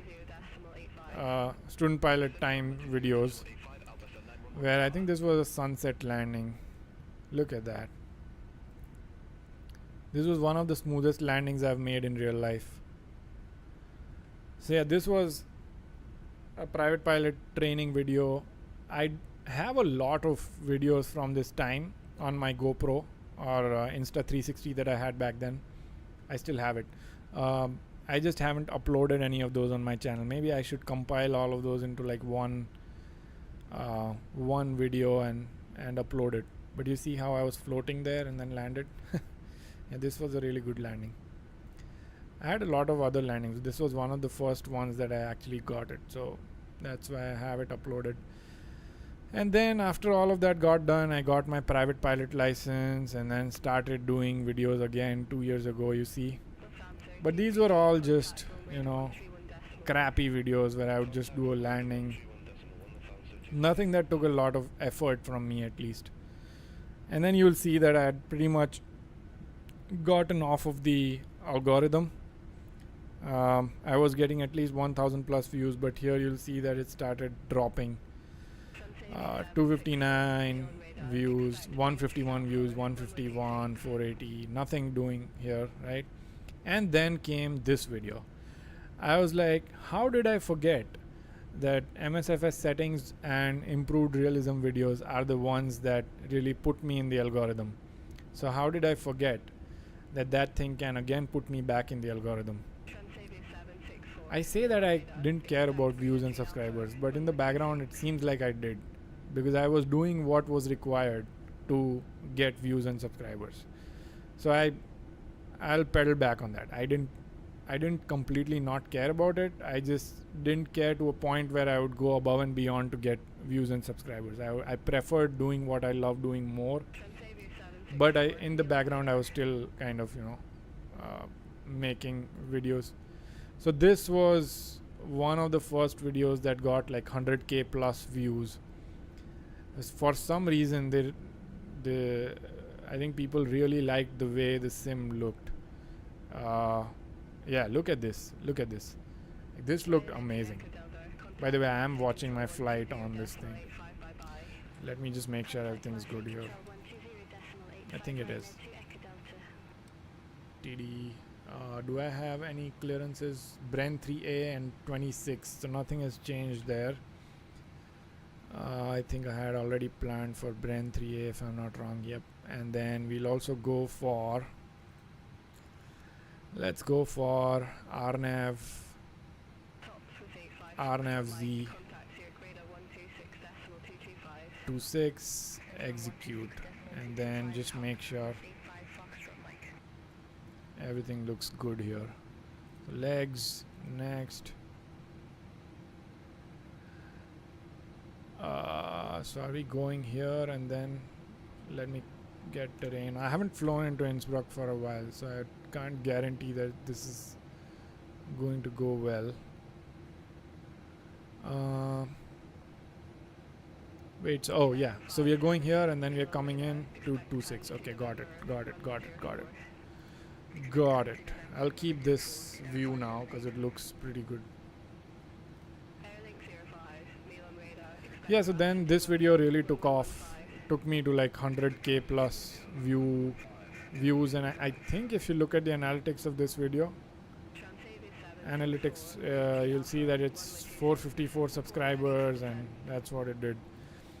By the way, you'll see there's zero earnings from this channel. I have not monetized this channel, and it's for my own reasons. I just don't want to monetize it right now. I'll monetize it later. So yeah, so we were at this ultra realism video. So you see how this thumbnail took off. So I kept the thumbnail the exact same on this Pmdg 777 video, because 777 came out back then. This series did decent, I think. But then yeah, pretty much just kept doing stuff. similar stuff to what I was doing. Then I started buying all this hardware, rudder pedals. I recorded an actual real video for the first time with my phone, unboxing, review, and then I also did this Ursa Minor best entry level joystick for, and imagine it's still the best entry level joystick for MSFS even after 1 year. Unless you want to go full FFB, I think it's the best entry level joystick that you can buy. So yeah, and then I just kept improving the overall quality. I think MSFS 2024 really increased the this was a game-changing video for the channel. I think this got a lot of attention. Let me see. I think if you look at this one, this got a lot of attention. 1.2k subscribers just from this one video. So this had a lot of attention, and then I think I made another graphics settings video. I used to keep throwing this graphics settings video every now and then, just as an update to what I was doing, and also I knew that those videos were doing really well, no matter what you do in that. So this one was something I was really editing and focusing on, and other videos were just kind of filler videos. Like this replay tool video did really well. There was another private pilot. I guess I was still doing my training back then, or maybe this was a late upload, I don't know. But it took me, I think it took me like 8 months or something for my PPL, and it took me roughly 60 hours to get my PPL. That's another thing I want to cover in one of the videos. I'll upload an edited video of like how much did it cost me to get my PPL, and of course it'll be different depending on where you're at, but I at least want to give a reference to people from the US, how much it costs to do PPL if you do it in the number of hours, because I have all of that logged in an Excel sheet. Everything, like the fuel that it cost me to go from my home to airport, everything, like every single dollar is accounted for. 4-flight subscription is accounted for, everything. So yeah, I think that will be really helpful for people. So I'll plan to make that video real soon. I keep forgetting that I need to do that. But yeah, then I've just been doing the same thing, uploading what I like uploading, like maybe like performance differences and Atmos settings, active sky settings. Sometimes I throw in these landing videos. Sometimes they do well, sometimes they don't. And then, like for example, this one didn't really do well. I think for now my state of mind is if anything crosses 5k views and gets me like maybe like 50 subscribers, that video has done well. Anything that crosses 10k views is something that needs my attention, that hey, what did I do here that I could repeat and do it again and get the same kind of performance from the video. So yeah, it might look all organic, but I do give it a thought on what I need to upload. Obviously there's this urgency part to it which I don't chase at all. If I cannot upload a video when a sim update comes out or when an add-on comes out, I'm totally fine with it, because I have my life. It's just I can't keep chasing add-on release timelines and stuff. 9994, so we are only 6 subscribers away. Only 6 subscribers away from 10,000. So if you're watching and you aren't subscribed, I would appreciate if you subscribe.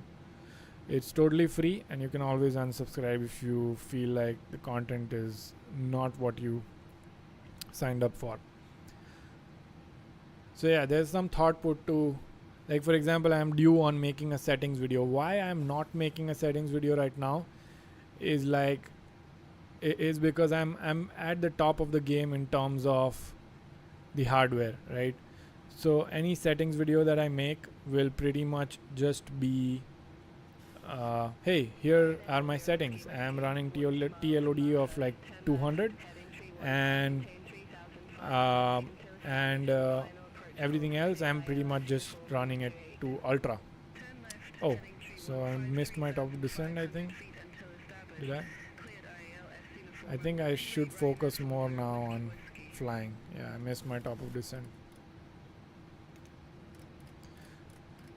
Descend to flight level 220. So I will focus more on flying, and then obviously ask me questions if you have any. I'm gonna put speed brakes on just to get going faster, because I feel like we are very high.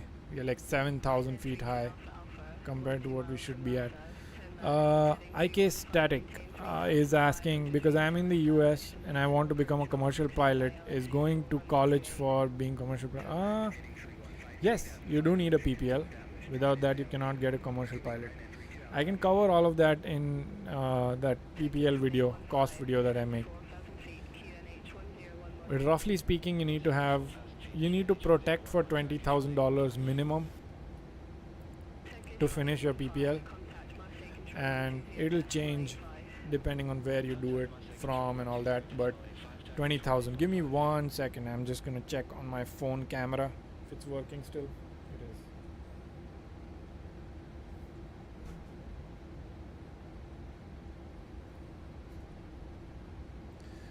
So yeah, it's gonna cost you roughly 20,000, but I want to show everyone the clear breakdown of cost, not just a rough cost. But yeah, you need to, like, of course you need to have PPL before. I would advise you to follow all the other like real pilot channels as well, because I mostly only upload sim content. I am planning to do that one video, but I would advise you to follow other real pilots as well, because that's where you'll find a lot of information. College will not provide you with a PPL. I think you really need to look up. If you're serious about it, I think you should look up the whole process of becoming a pilot.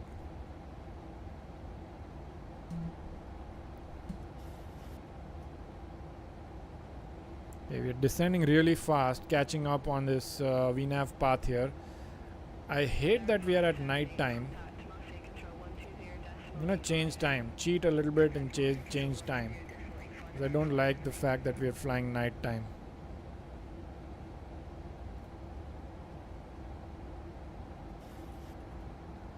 Yeah, IK Static, you really need to look up stuff on how to become a pilot if you're serious about it. I don't know how old you are, but yes, you would start with a PPL, and then you would get your instrument rating, and then you would get your commercial pilot rating. You need to contact a flight school, local flight school that's near you, and they are the ones who will help you get your PPL and all the ratings basically. 9995, so only 5 subscribers away. Come on guys, only 5 subscribers away. Let's so we are at 220, going to 16 now. I'm going to focus more on flying. I'll reply to chat as I see it, because I don't want to mess up this landing. 16,000 still going. Speed brakes are still going. And I will turn my camera on real quick. Camera is on, and camera is on here as well. Okay. Beyond ADC is up, flight recorder is up, and let's just focus on flying now.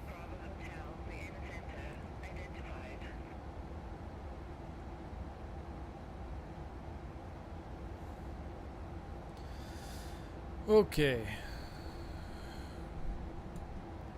now in terms of getting things out of the way, we need to get our landing stuff out of the way. Reverser config all operational, -2 OAT.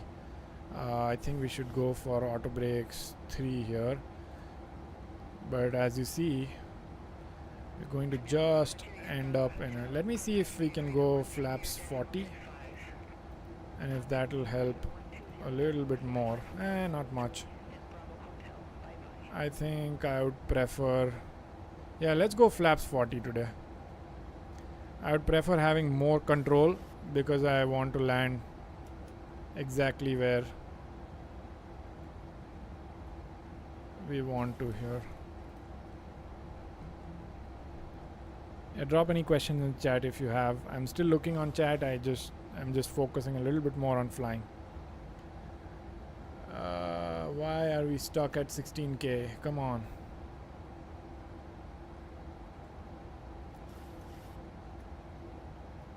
So engine start switches to continuous, and we'll turn on the landing lights at 10k.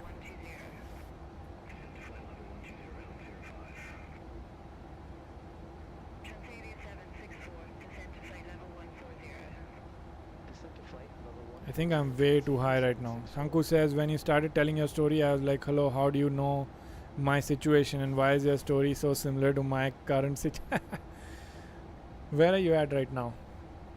Yeah, it's pretty much the same, right? That's why I was saying hopefully the story isn't boring because most people, like I didn't have a difficult childhood or anything. It's just that most people start from the exact same spot where you're flying with like one single joystick or like some shitty hardware, and then you slowly start getting into it. Yeah, I hope that was fun. It was definitely fun for me. So I want to go directly here. We really need to descend.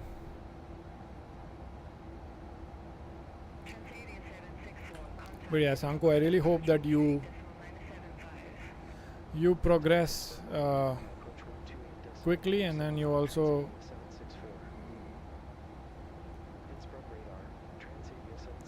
get to experience the same, bliss of having this setup. Hopefully more. RNAV Z, that's what we planned for. QNH is 1022, so I'm gonna already set it up here. 1022, and then let's keep going lower. I would get to 9,000.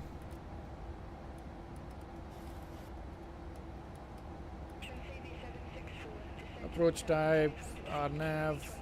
We're gonna open up the RNAV here.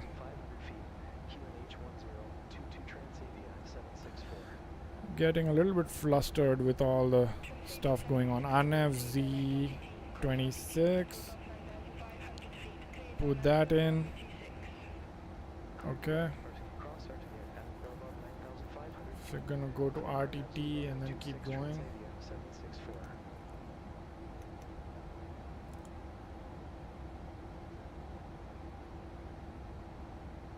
I might have to do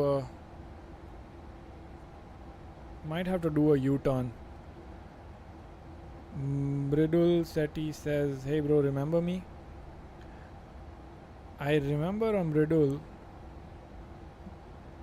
I'm not sure if I'm recalling the right Mridul though. I remember one from my college.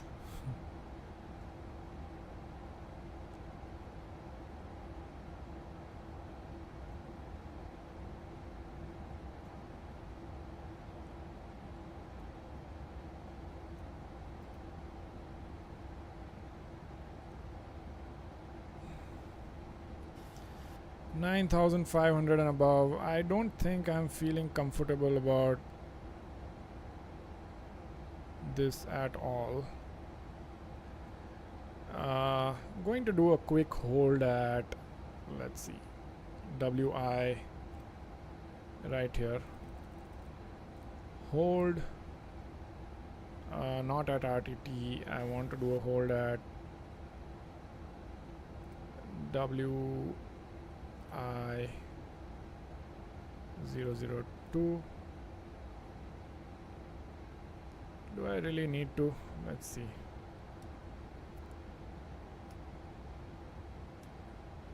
Maybe I'll be fine. Yeah, maybe I'll be fine. Let's just keep going. 5 subscribers, guys. 5 subscribers. Let's get it before we land.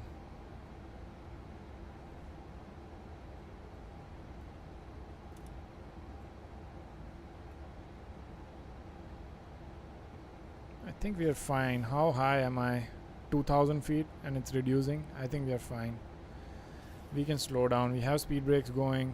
I'm going to also get flaps dumped a little early on. Mridul says, yeah, nice.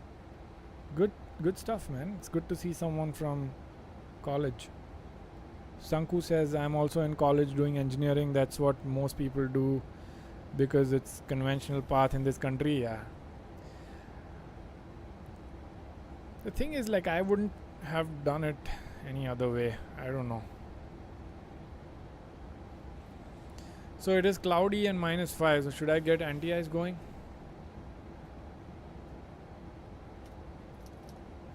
I'm gonna get anti-ice going just for the heck of it, because we might.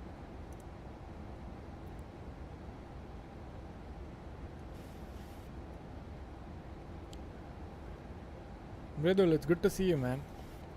Playing, Sanku says, playing FS 2020 on RTX 3050 laptop. Dude, you've got it going already. Where I get 15 FPS on ground. 3050 is not a bad card though. 3050 is not a bad card at all. I don't know, dude. You've got it going then. I'm sure you'll make it, dude. Like once you're out of college, so where are you at in college? Are you back in India or? Sanku says, I guess time for approach because it's going to be a tricky one. Yeah, let's do that. Let's focus on the approach. We don't want to mess this up.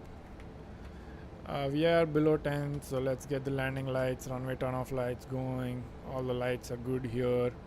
Speed brakes, I don't need them anymore. Let's go flaps 5 as well. And let's start slowing down early because I don't want to mess this up. 170. See if we have clearance below.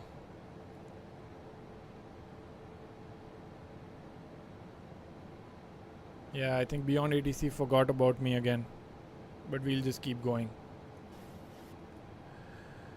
I can see the terrain now, so I'll get this out of the way, get this engaged. And then our radio minimums are 606. So we're gonna switch here and then just swipe this thing up.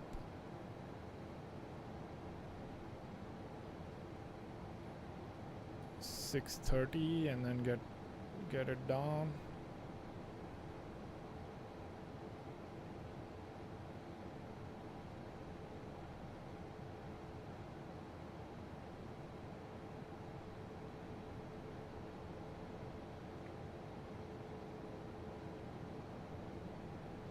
I hate this laggy behavior that we get. Speed brakes are armed. Let's dump one more. And we can't go any more than that without. Also, we are going flaps 40. Just because I want more. Like, I want to be slower so that I can.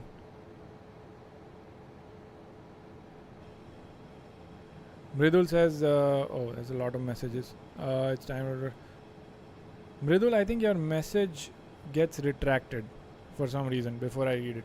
Innsbruck School Airport tucked in the mountains. Yeah, I agree. It's amazing. Okay, let's get the gear down. I know it's early, but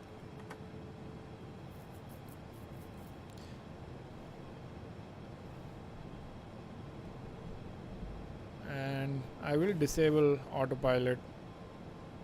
I just need to remember to actually, you know what, I'll just start recording right now so that I don't forget. So recording is on.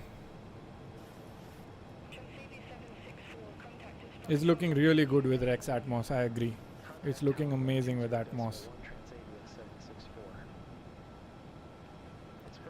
Bengaluru for college and I'm in the northern part. Okay, nice. I did my college in Manipal, so I was very close to Bangalore. I was working in Bangalore for 6 months in the Whitefield area, so we have clearance for landing, so that's good. 15. 20, get one more in.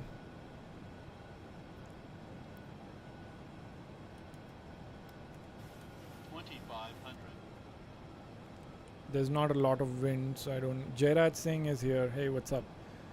You need to put engine mode to continuous whenever you're using anti-ice. I think if yeah, it is on continuous.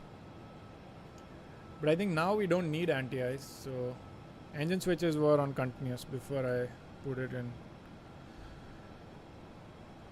I'm gonna get back to messages in just a little bit after we land. Let's go one more notch of flaps in. Do I see the runway already? I'm gonna disable this thing. Yeah, I see the runway. And then one more notch of flaps, and let's get to our just a tad above our reference, because there's not a lot of wind going on here. And I want to disable autopilot early, so it's going to be all manual from now, and then I'll get back to chat right after. Yeah, let's get this thing down. I'll keep auto throttle on for now.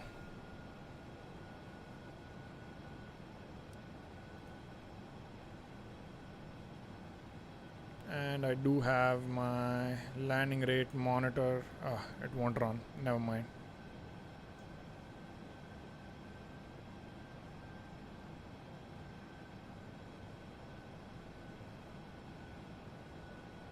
We'll just guess what our landing rate was. But yeah, I'll get back to chat right after we land. Let's see that I have some unanswered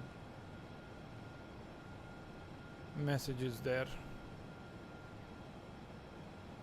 Let's see, flaps, landing lights, everything looks good. On the glide path as well. 54, so I'm gonna get the throttle levers roughly around there, and then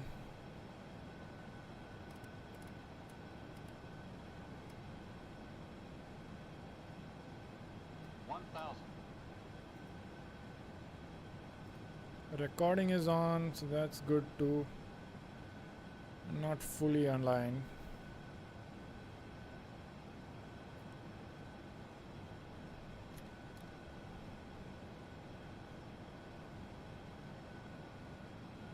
Approaching minimums.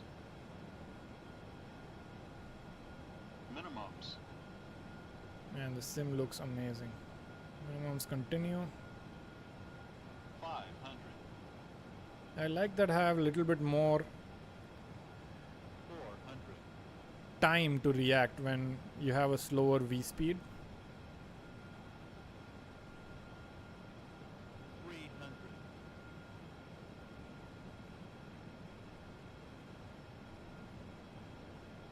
A little bit high. I don't know.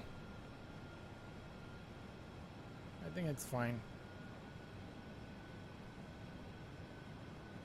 100. 50. 30. 20.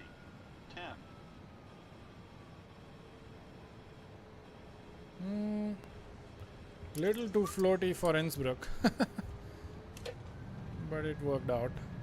I think we should be able to stop safely. It was a little bit floaty for Innsbruck. Not gonna lie.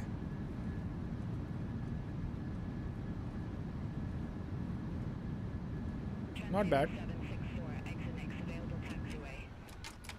Not bad at all. I'll get out on the next one. Not bad at all.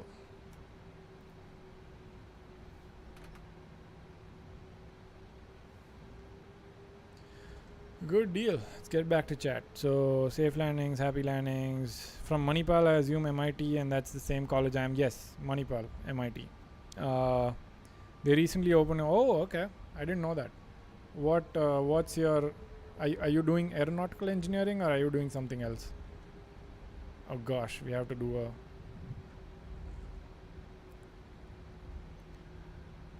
Mridul says, I'm just a recent subscriber of yours and commented on one of your shorts that I also love aviation. Ah, okay. Yeah, dude, I see so many people from India who want to become pilots, but then they end up in engineering. But I promise you guys, once you have your job sorted out and everything, I think you guys will get back to aviation in some way or the other. Some way or the other, it'll come back to you. And then what's it above that? You need to put engine mode continuous. Yeah, we did that. Jairaj is asking, are you using the 120 hertz refresh rate? And yes, I'm doing that. I'm still doing that. I have found that that is the best way to have the smoothest possible sim, is by is by capping the frame rates to 120 and changing my monitor refresh rate to 120 as well.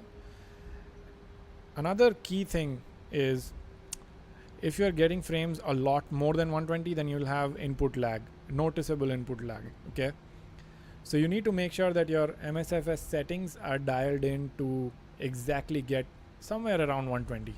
If it's plus or minus 10 fps, if it's plus maybe 10 to 30 fps, it's still fine, because the difference is not a lot for you to have that much input lag, because then you're using VSync to bring the frame rates down to your refresh rate, monitor refresh rate. With whatever understanding that I have, I think that's just how it has worked for me. Anyway, we are going to pause here and we are going to watch our landing in the replay mode.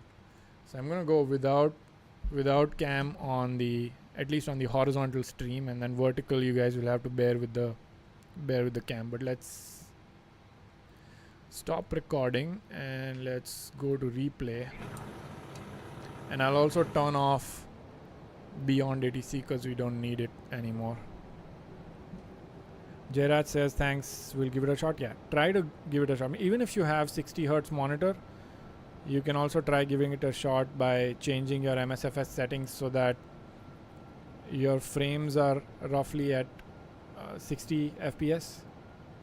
And I like that time, actually.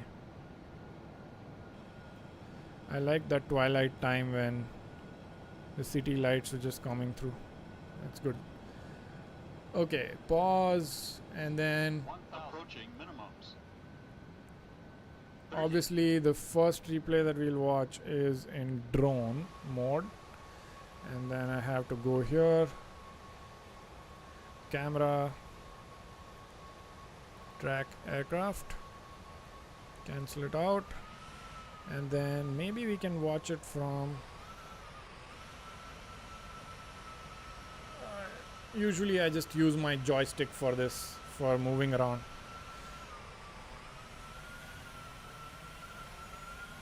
Maybe we can first watch it from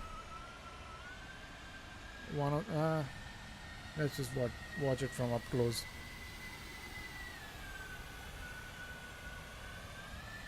Okay, that's good. And then let's just zoom in. And then I have this button assigned to F12. So that should be good, I think. Let's just enable speed brakes, and there we go. This is a problem with Pmdg, is that you can't see the winglets, the engines, and landing gear when it goes further away. So that's just a Pmdg thing. I don't know how to fix it. It's something to do with the way they've made the model and set different LOD values for the model, and the model gets lower and lower res as it goes further away from you to save up on performance.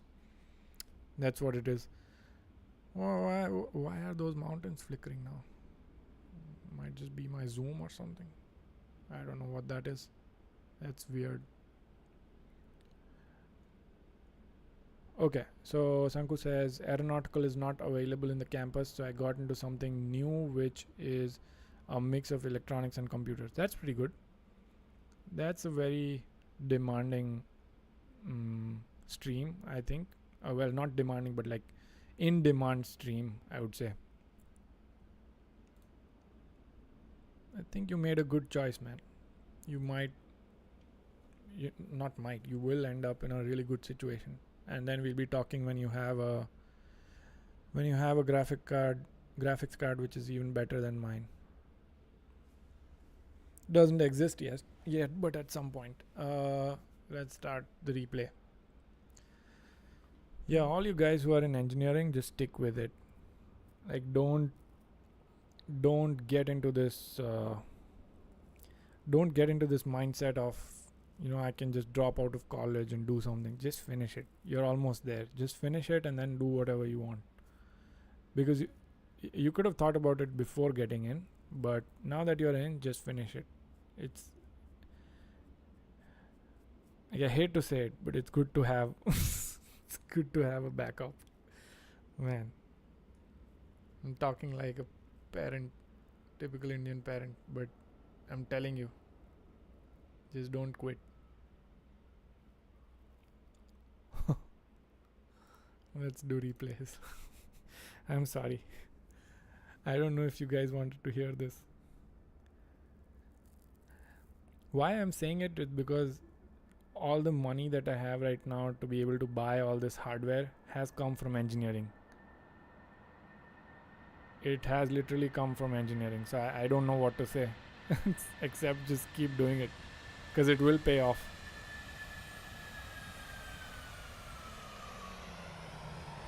Yeah, I should have landed right there, but I kept floating for a bit. I think that happened because I'm not used to landing with 40 flaps setting, but I wanted to do it anyway because it was giving me a lower V speed and thus a lower stopping point, like a shorter runway length required, which is why I did it. That was a good replay. Maybe I can watch it from somewhere else. Yeah, nobody wants to hear that don't drop out of engineering, but I don't know. I feel like you should just finish it, since you've already been through whatever 1-2 years.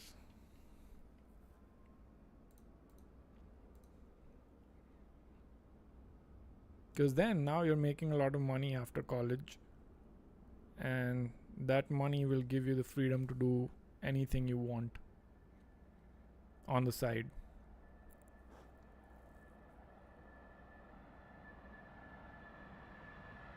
I'm not saying that people who drop out of engineering won't make it.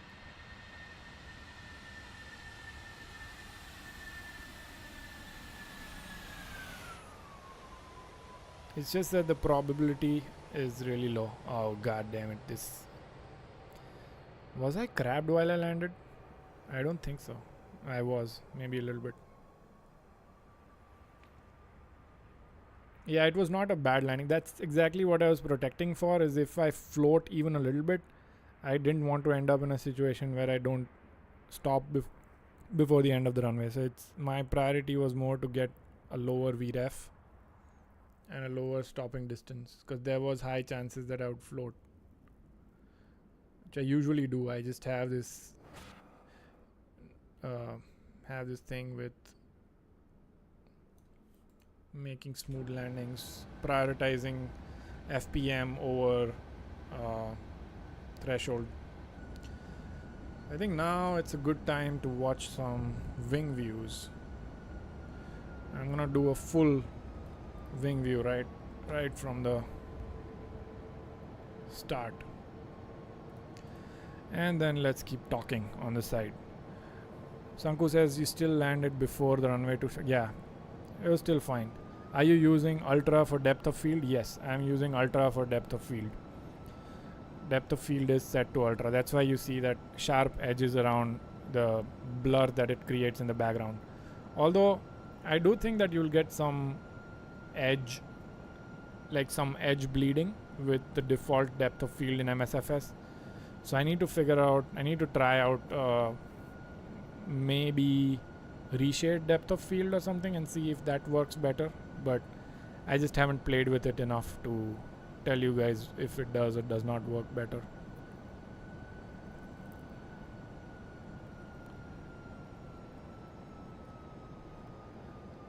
Sanku says it's the same way I thought. what was that comment on? Was that something I was saying and that's what you're responding to? We are 2 subscribers away. Freaking 2 subscribers away from 10,000. Who would have thought this channel would grow to 10,000 subscribers?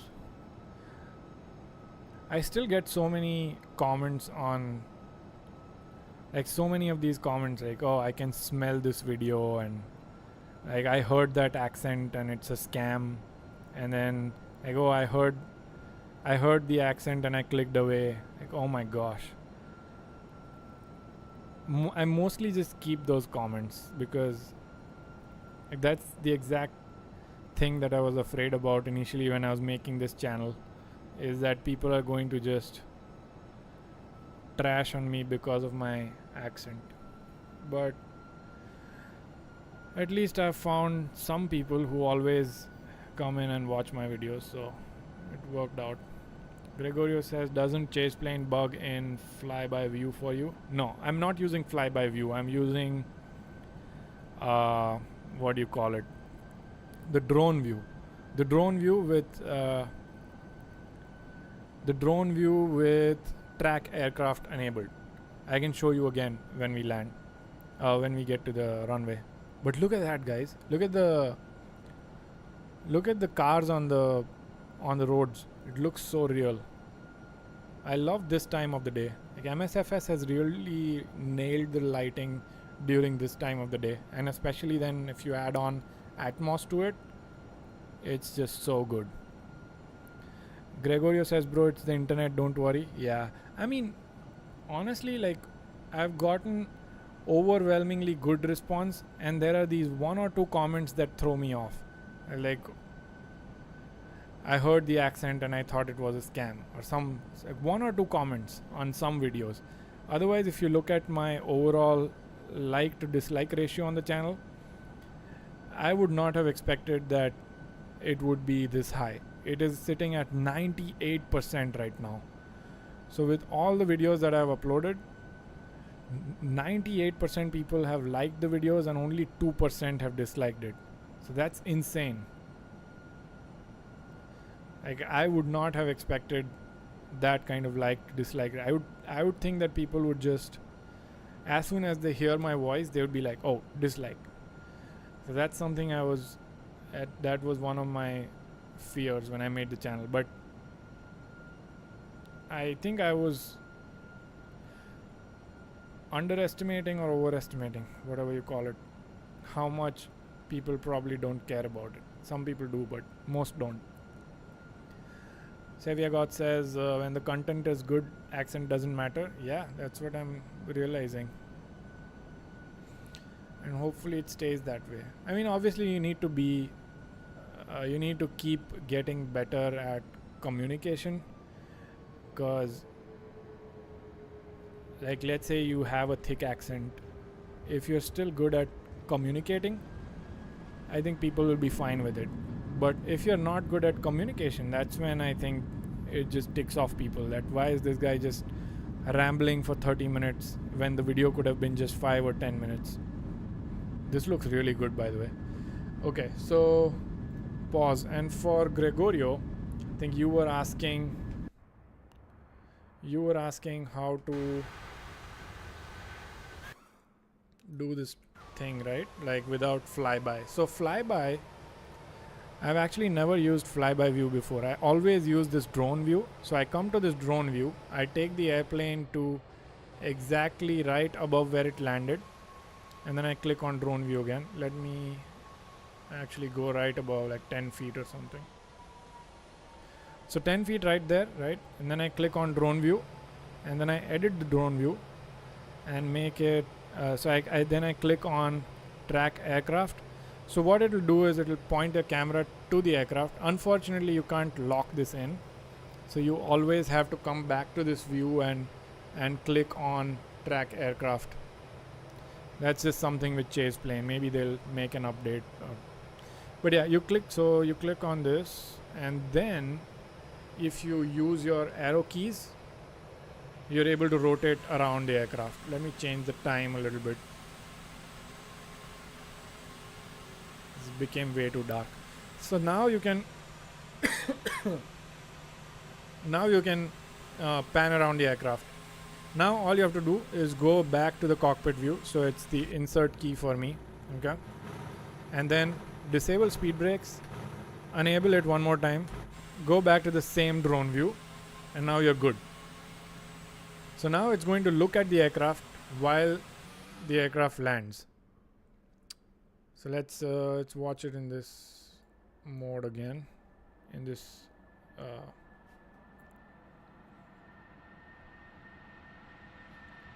Gregorio says it's little kids, probably, or 10-year-old grown men. Yeah, I feel like that's what it is sometimes.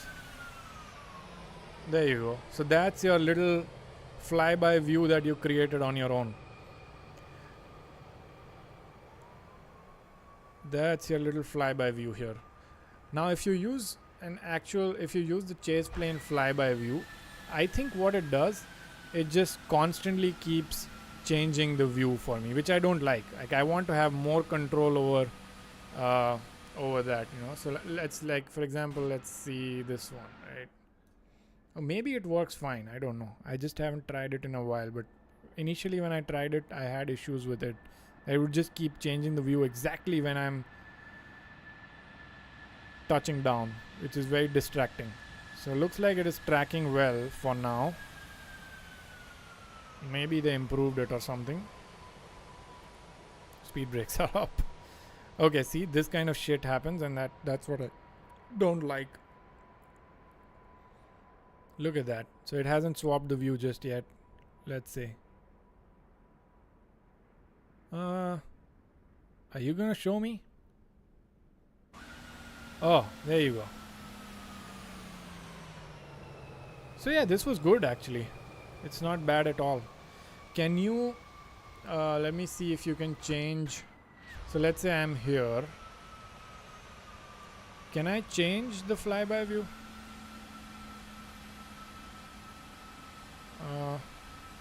Back, flyby, and then what if I want to go maybe above here?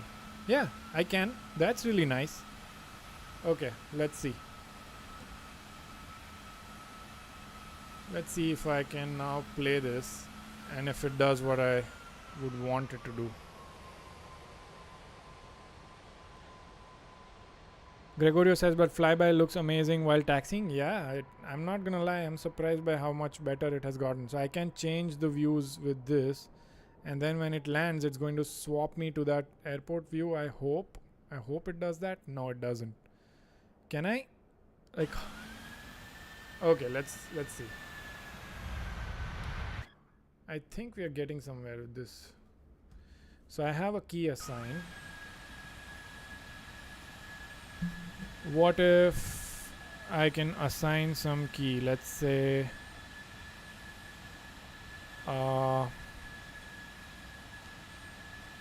let's see, maybe I can assign, I don't know, maybe I can assign F11 to this. Let me make sure there's nothing assigned to F11 here.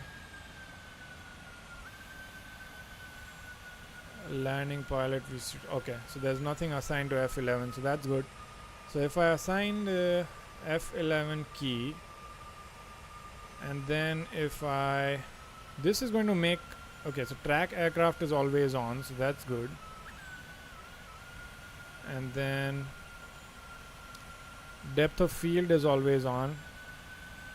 Gregorio says assign a key, it's amazing. Okay, let's try this out. So this is on, and then now I can rotate around the aircraft, so that's good. Go back into the aircraft, set my speed brakes correctly, go back here, go F11. So every time I press F11, it does something different. Is that how it's supposed to be? Maybe.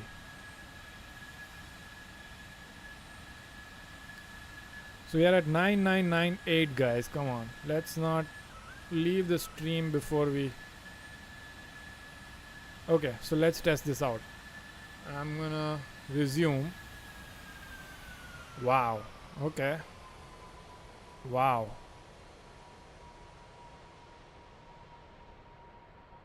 Man, that's amazing. Look at that. So every time I press F11, it's going to reset me. That's awesome. Man, that's awesome.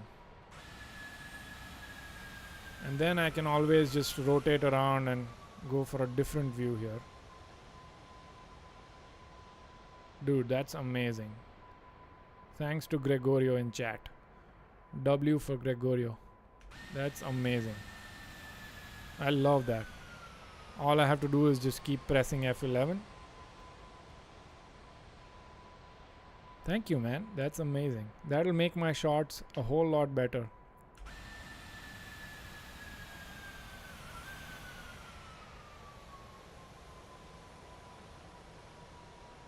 Gregorio has been joining our stream for I think last 3 streams or something.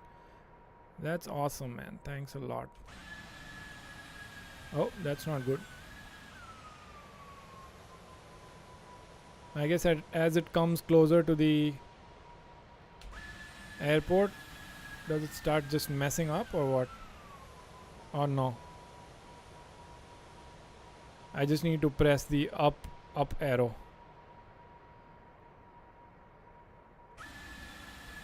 Whoa, man, it comes up with some really interesting views, not gonna lie. Whoa, look at that. Oh man. Okay, let's switch when we stop seeing the landing gears. There you go. That's amazing. That's gonna improve my shots quite a bit. It's gonna 10x my shots quality. So I think people love watching these switching views instead of just having a wing view or a amazing. And then when you have depth of field enabled, it looks so good.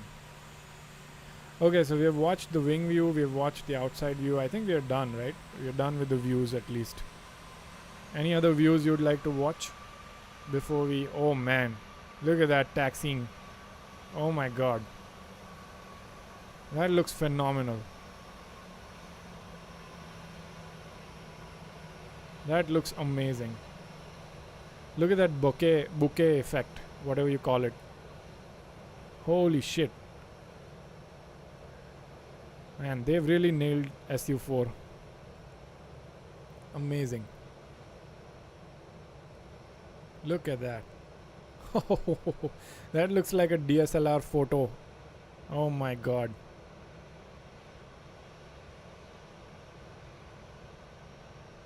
I'm gonna stay on this for a bit. My god, man. Okay, let's go back to that F11. Okay, so what happens now if I press F11? Okay, so you just go back to that view and then you can probably... Gosh, man. Look at that. Press it again. Yeah. Yeah, so basically it resets your view, like the distance, I guess. Okay, let's stay here.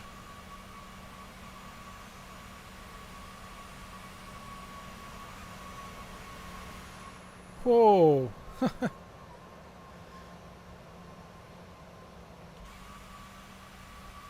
Oh man, it's so much fun.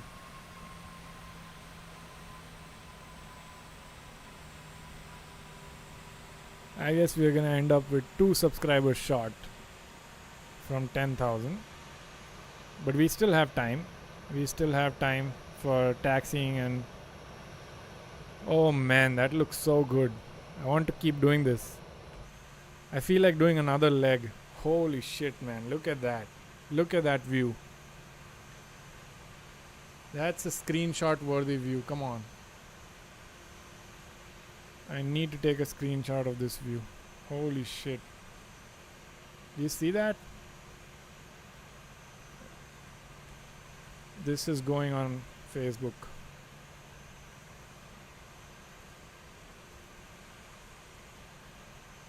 Awesome. Maybe let me zoom in a little bit more. Look at that.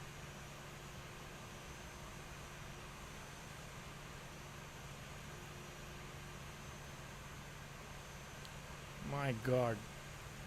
That's the most realistic I've seen this sim. Oops. Let's resume. Oh, there was snow, which I didn't capture. Let me do this again.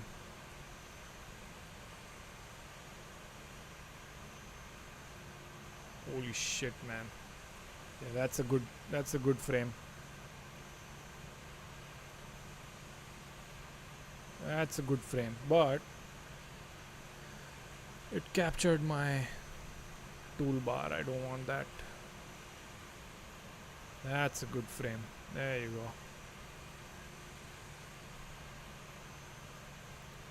Gregorio says, wait till you guys try it with the 777 or 350. I can imagine, man. I can imagine already. I never knew that this flyby view was so good.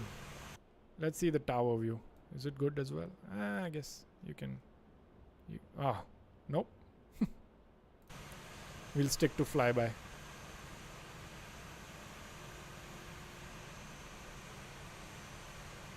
Okay, I think that's probably it on the. You know, one more thing I really want to capture is this landing right here. I want to capture this landing.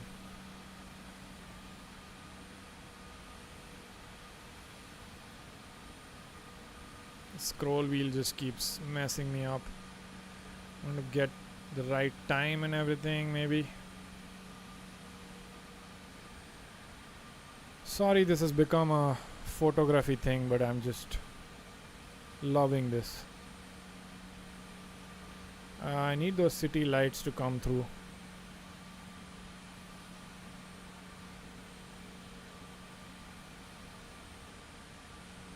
When did the city light start? I don't see it. Gregorio says, yeah, flyby is the best for me. Yeah, I agree, man. Like, I don't think I'm gonna go back to drone view for these landings. It's amazing. Okay, there you go. That's good. I wish this light wasn't so bright. I guess this view has it pretty good.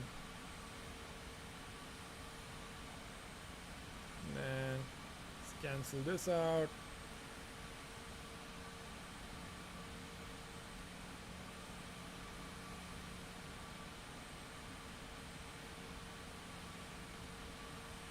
Right before buttering the bread. Let's see if there's anything better here. This view.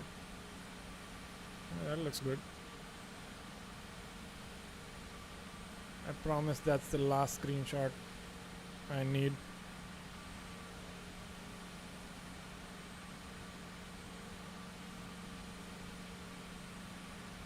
Okay. That's it.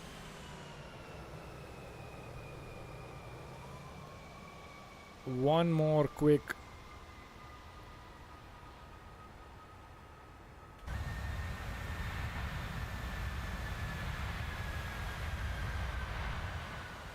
and the sounds. Today the airplane is sounding really nice.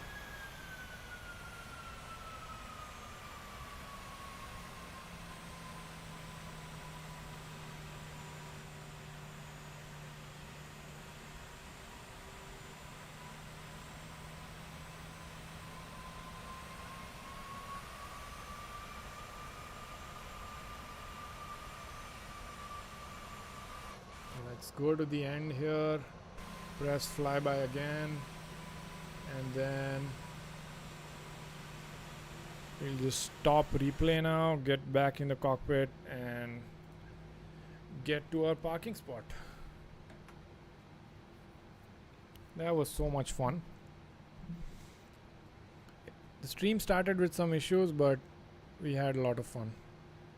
Let's get taxi light on, let's get the APU on. And let's keep going.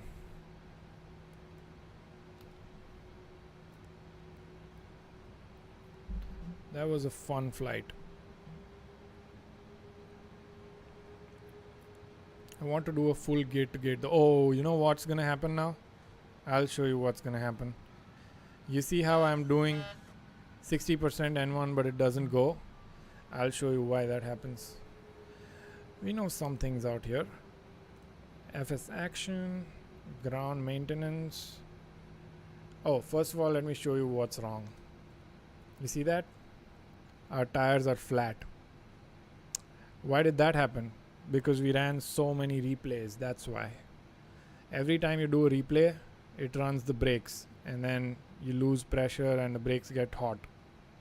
So that's what it is. So all you have to do then is come back here, replace brakes, you'll see that the temperature goes down, replace tires, you'll see that's good, and then cool brakes just for the heck of it. And then now if you give it throttle, it's unfortunate that we have to fix the brakes right on the taxiway, but that's just Pmdg.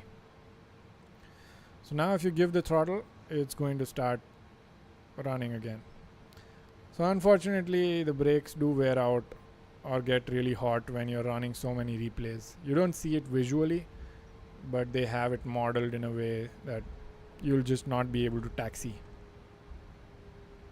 because of flat tires.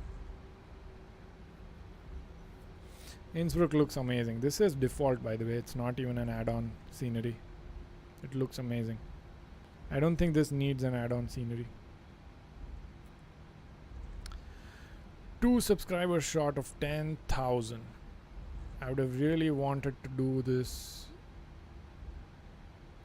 I would have really liked if 10K hit while we were streaming. But if it doesn't, that's totally fine. See, runway. So where are we going? I had turned off this thing.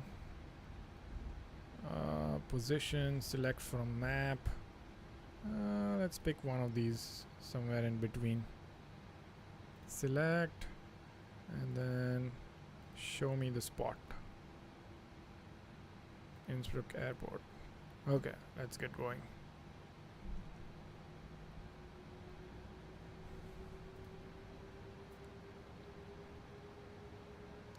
But yeah, this was a really fun stream. Hopefully you guys had fun listening to the story. And also we had a really good flight. It rarely happens that nothing goes wrong.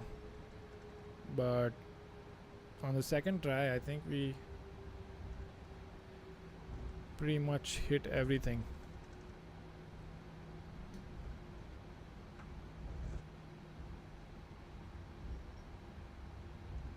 Let's see how good we can park here.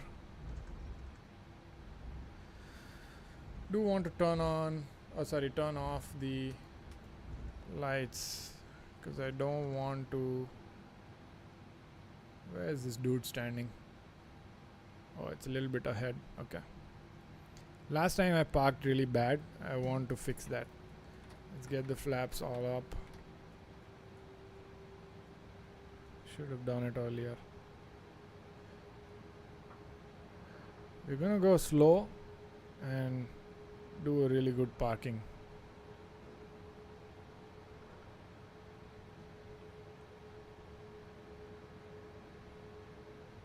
Dude's right there. Start turning from here. Let's not blind them. That's why I turned off the lights.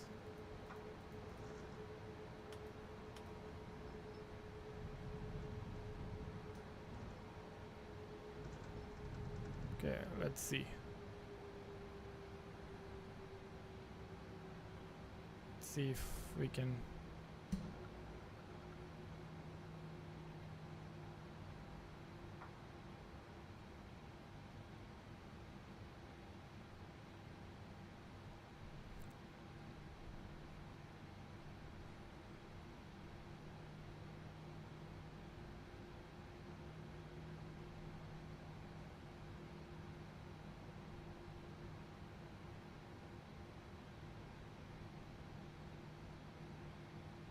Okay, that's good.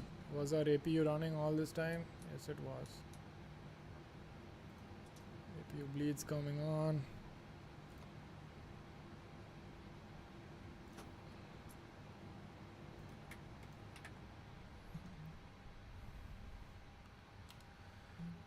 Sanku says, yeah, and we were 7,000 feet high. You recovered pretty well. Yep.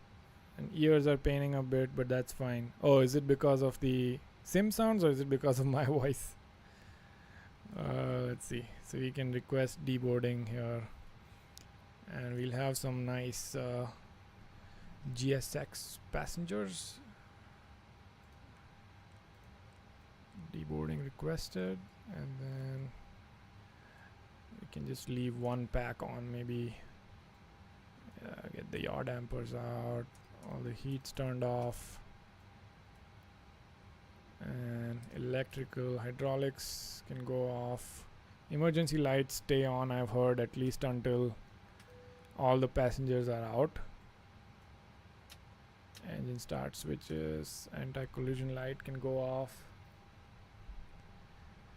Oh, because of the speed brakes. Huh.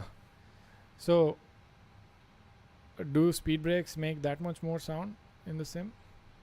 Like in my headphones, I didn't hear it much.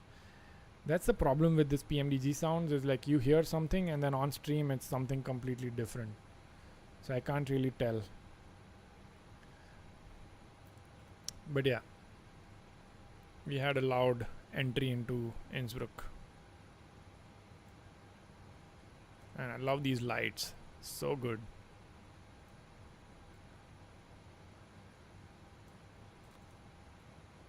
You see how when you turn off the electrical hydraulic pumps, the flight controls become laggy. Logo lights can also come off. I think we are in a decent state and we can just go to our little flyby view here and maybe press F1 again. And let's see, F11 and then up. So you're gonna watch the passengers come out and deboard, because that's fun, from the top of the airport. Actually, for this, I don't know, maybe for this I should just go to drone view. Maybe this drone view is actually insert. Yeah, I think for this I should just go to drone view. Or here's the fun thing, I can do cinematic view. That's the way to go. Sanku says no, it's fine, I was kidding. Okay, cinematic. I love doing this too when I'm just watching it, just watching things unfold in the sim. 9999, we are one subscriber away. We are one single subscriber away from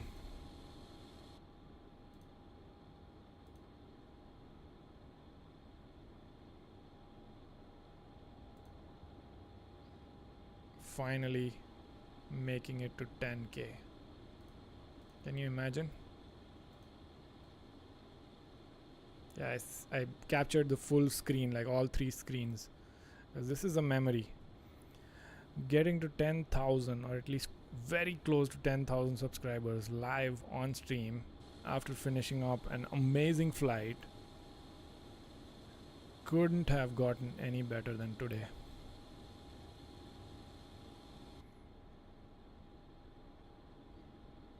Man, I love watching deboarding. I recently started doing this. I just do it off stream. Today I'm doing it on stream.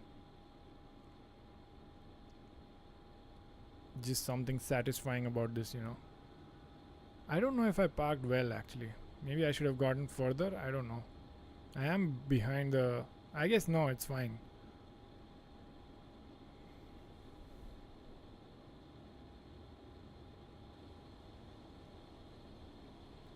Anyways, while this is happening, I'll just close out the stream with some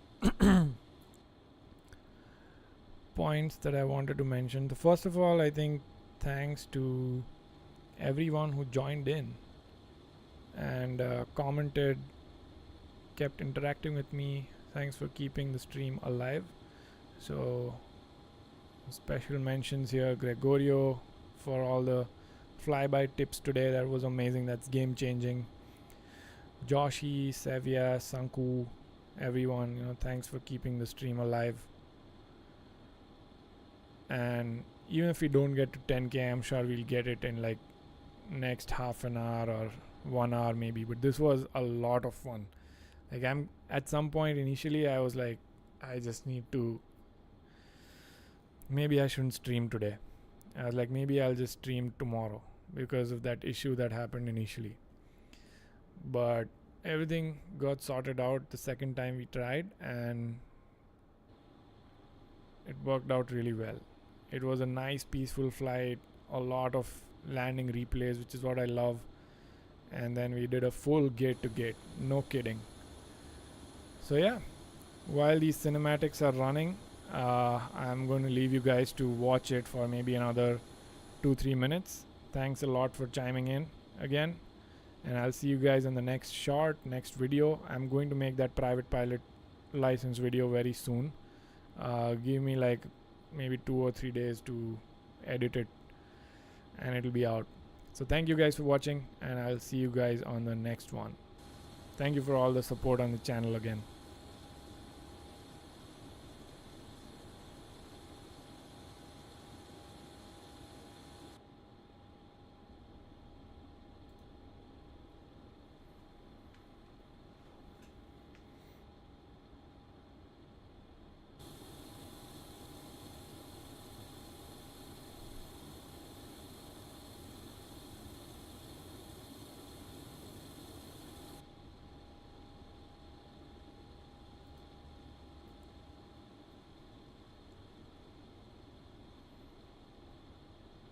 Oh yeah, I forgot about that. Happy New Year, guys. Happy New Year to everyone. Hopefully you'll get to spend some time with your family, spend some time with the sim, have a great time. And guess what? We are at 10,000 subscribers right before I was about to click end stream. Right before I was about to click end stream. Whoever did that, thank you. Yeah, Happy New Year everyone in advance, and have a good time. 10,000 subscribers. I still can't believe it. Thank you guys.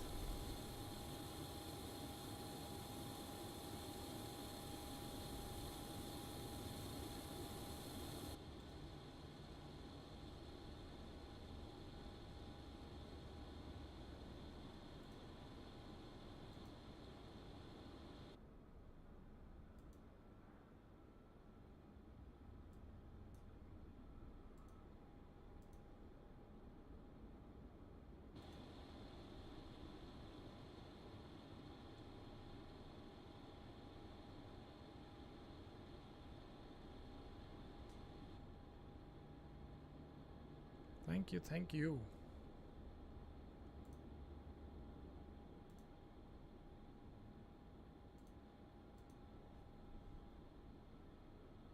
Insane. What a coincidence. Exactly when the stream ends. 10,000. Man. Alright. Thank you guys. Thank you again. And I'll see you on the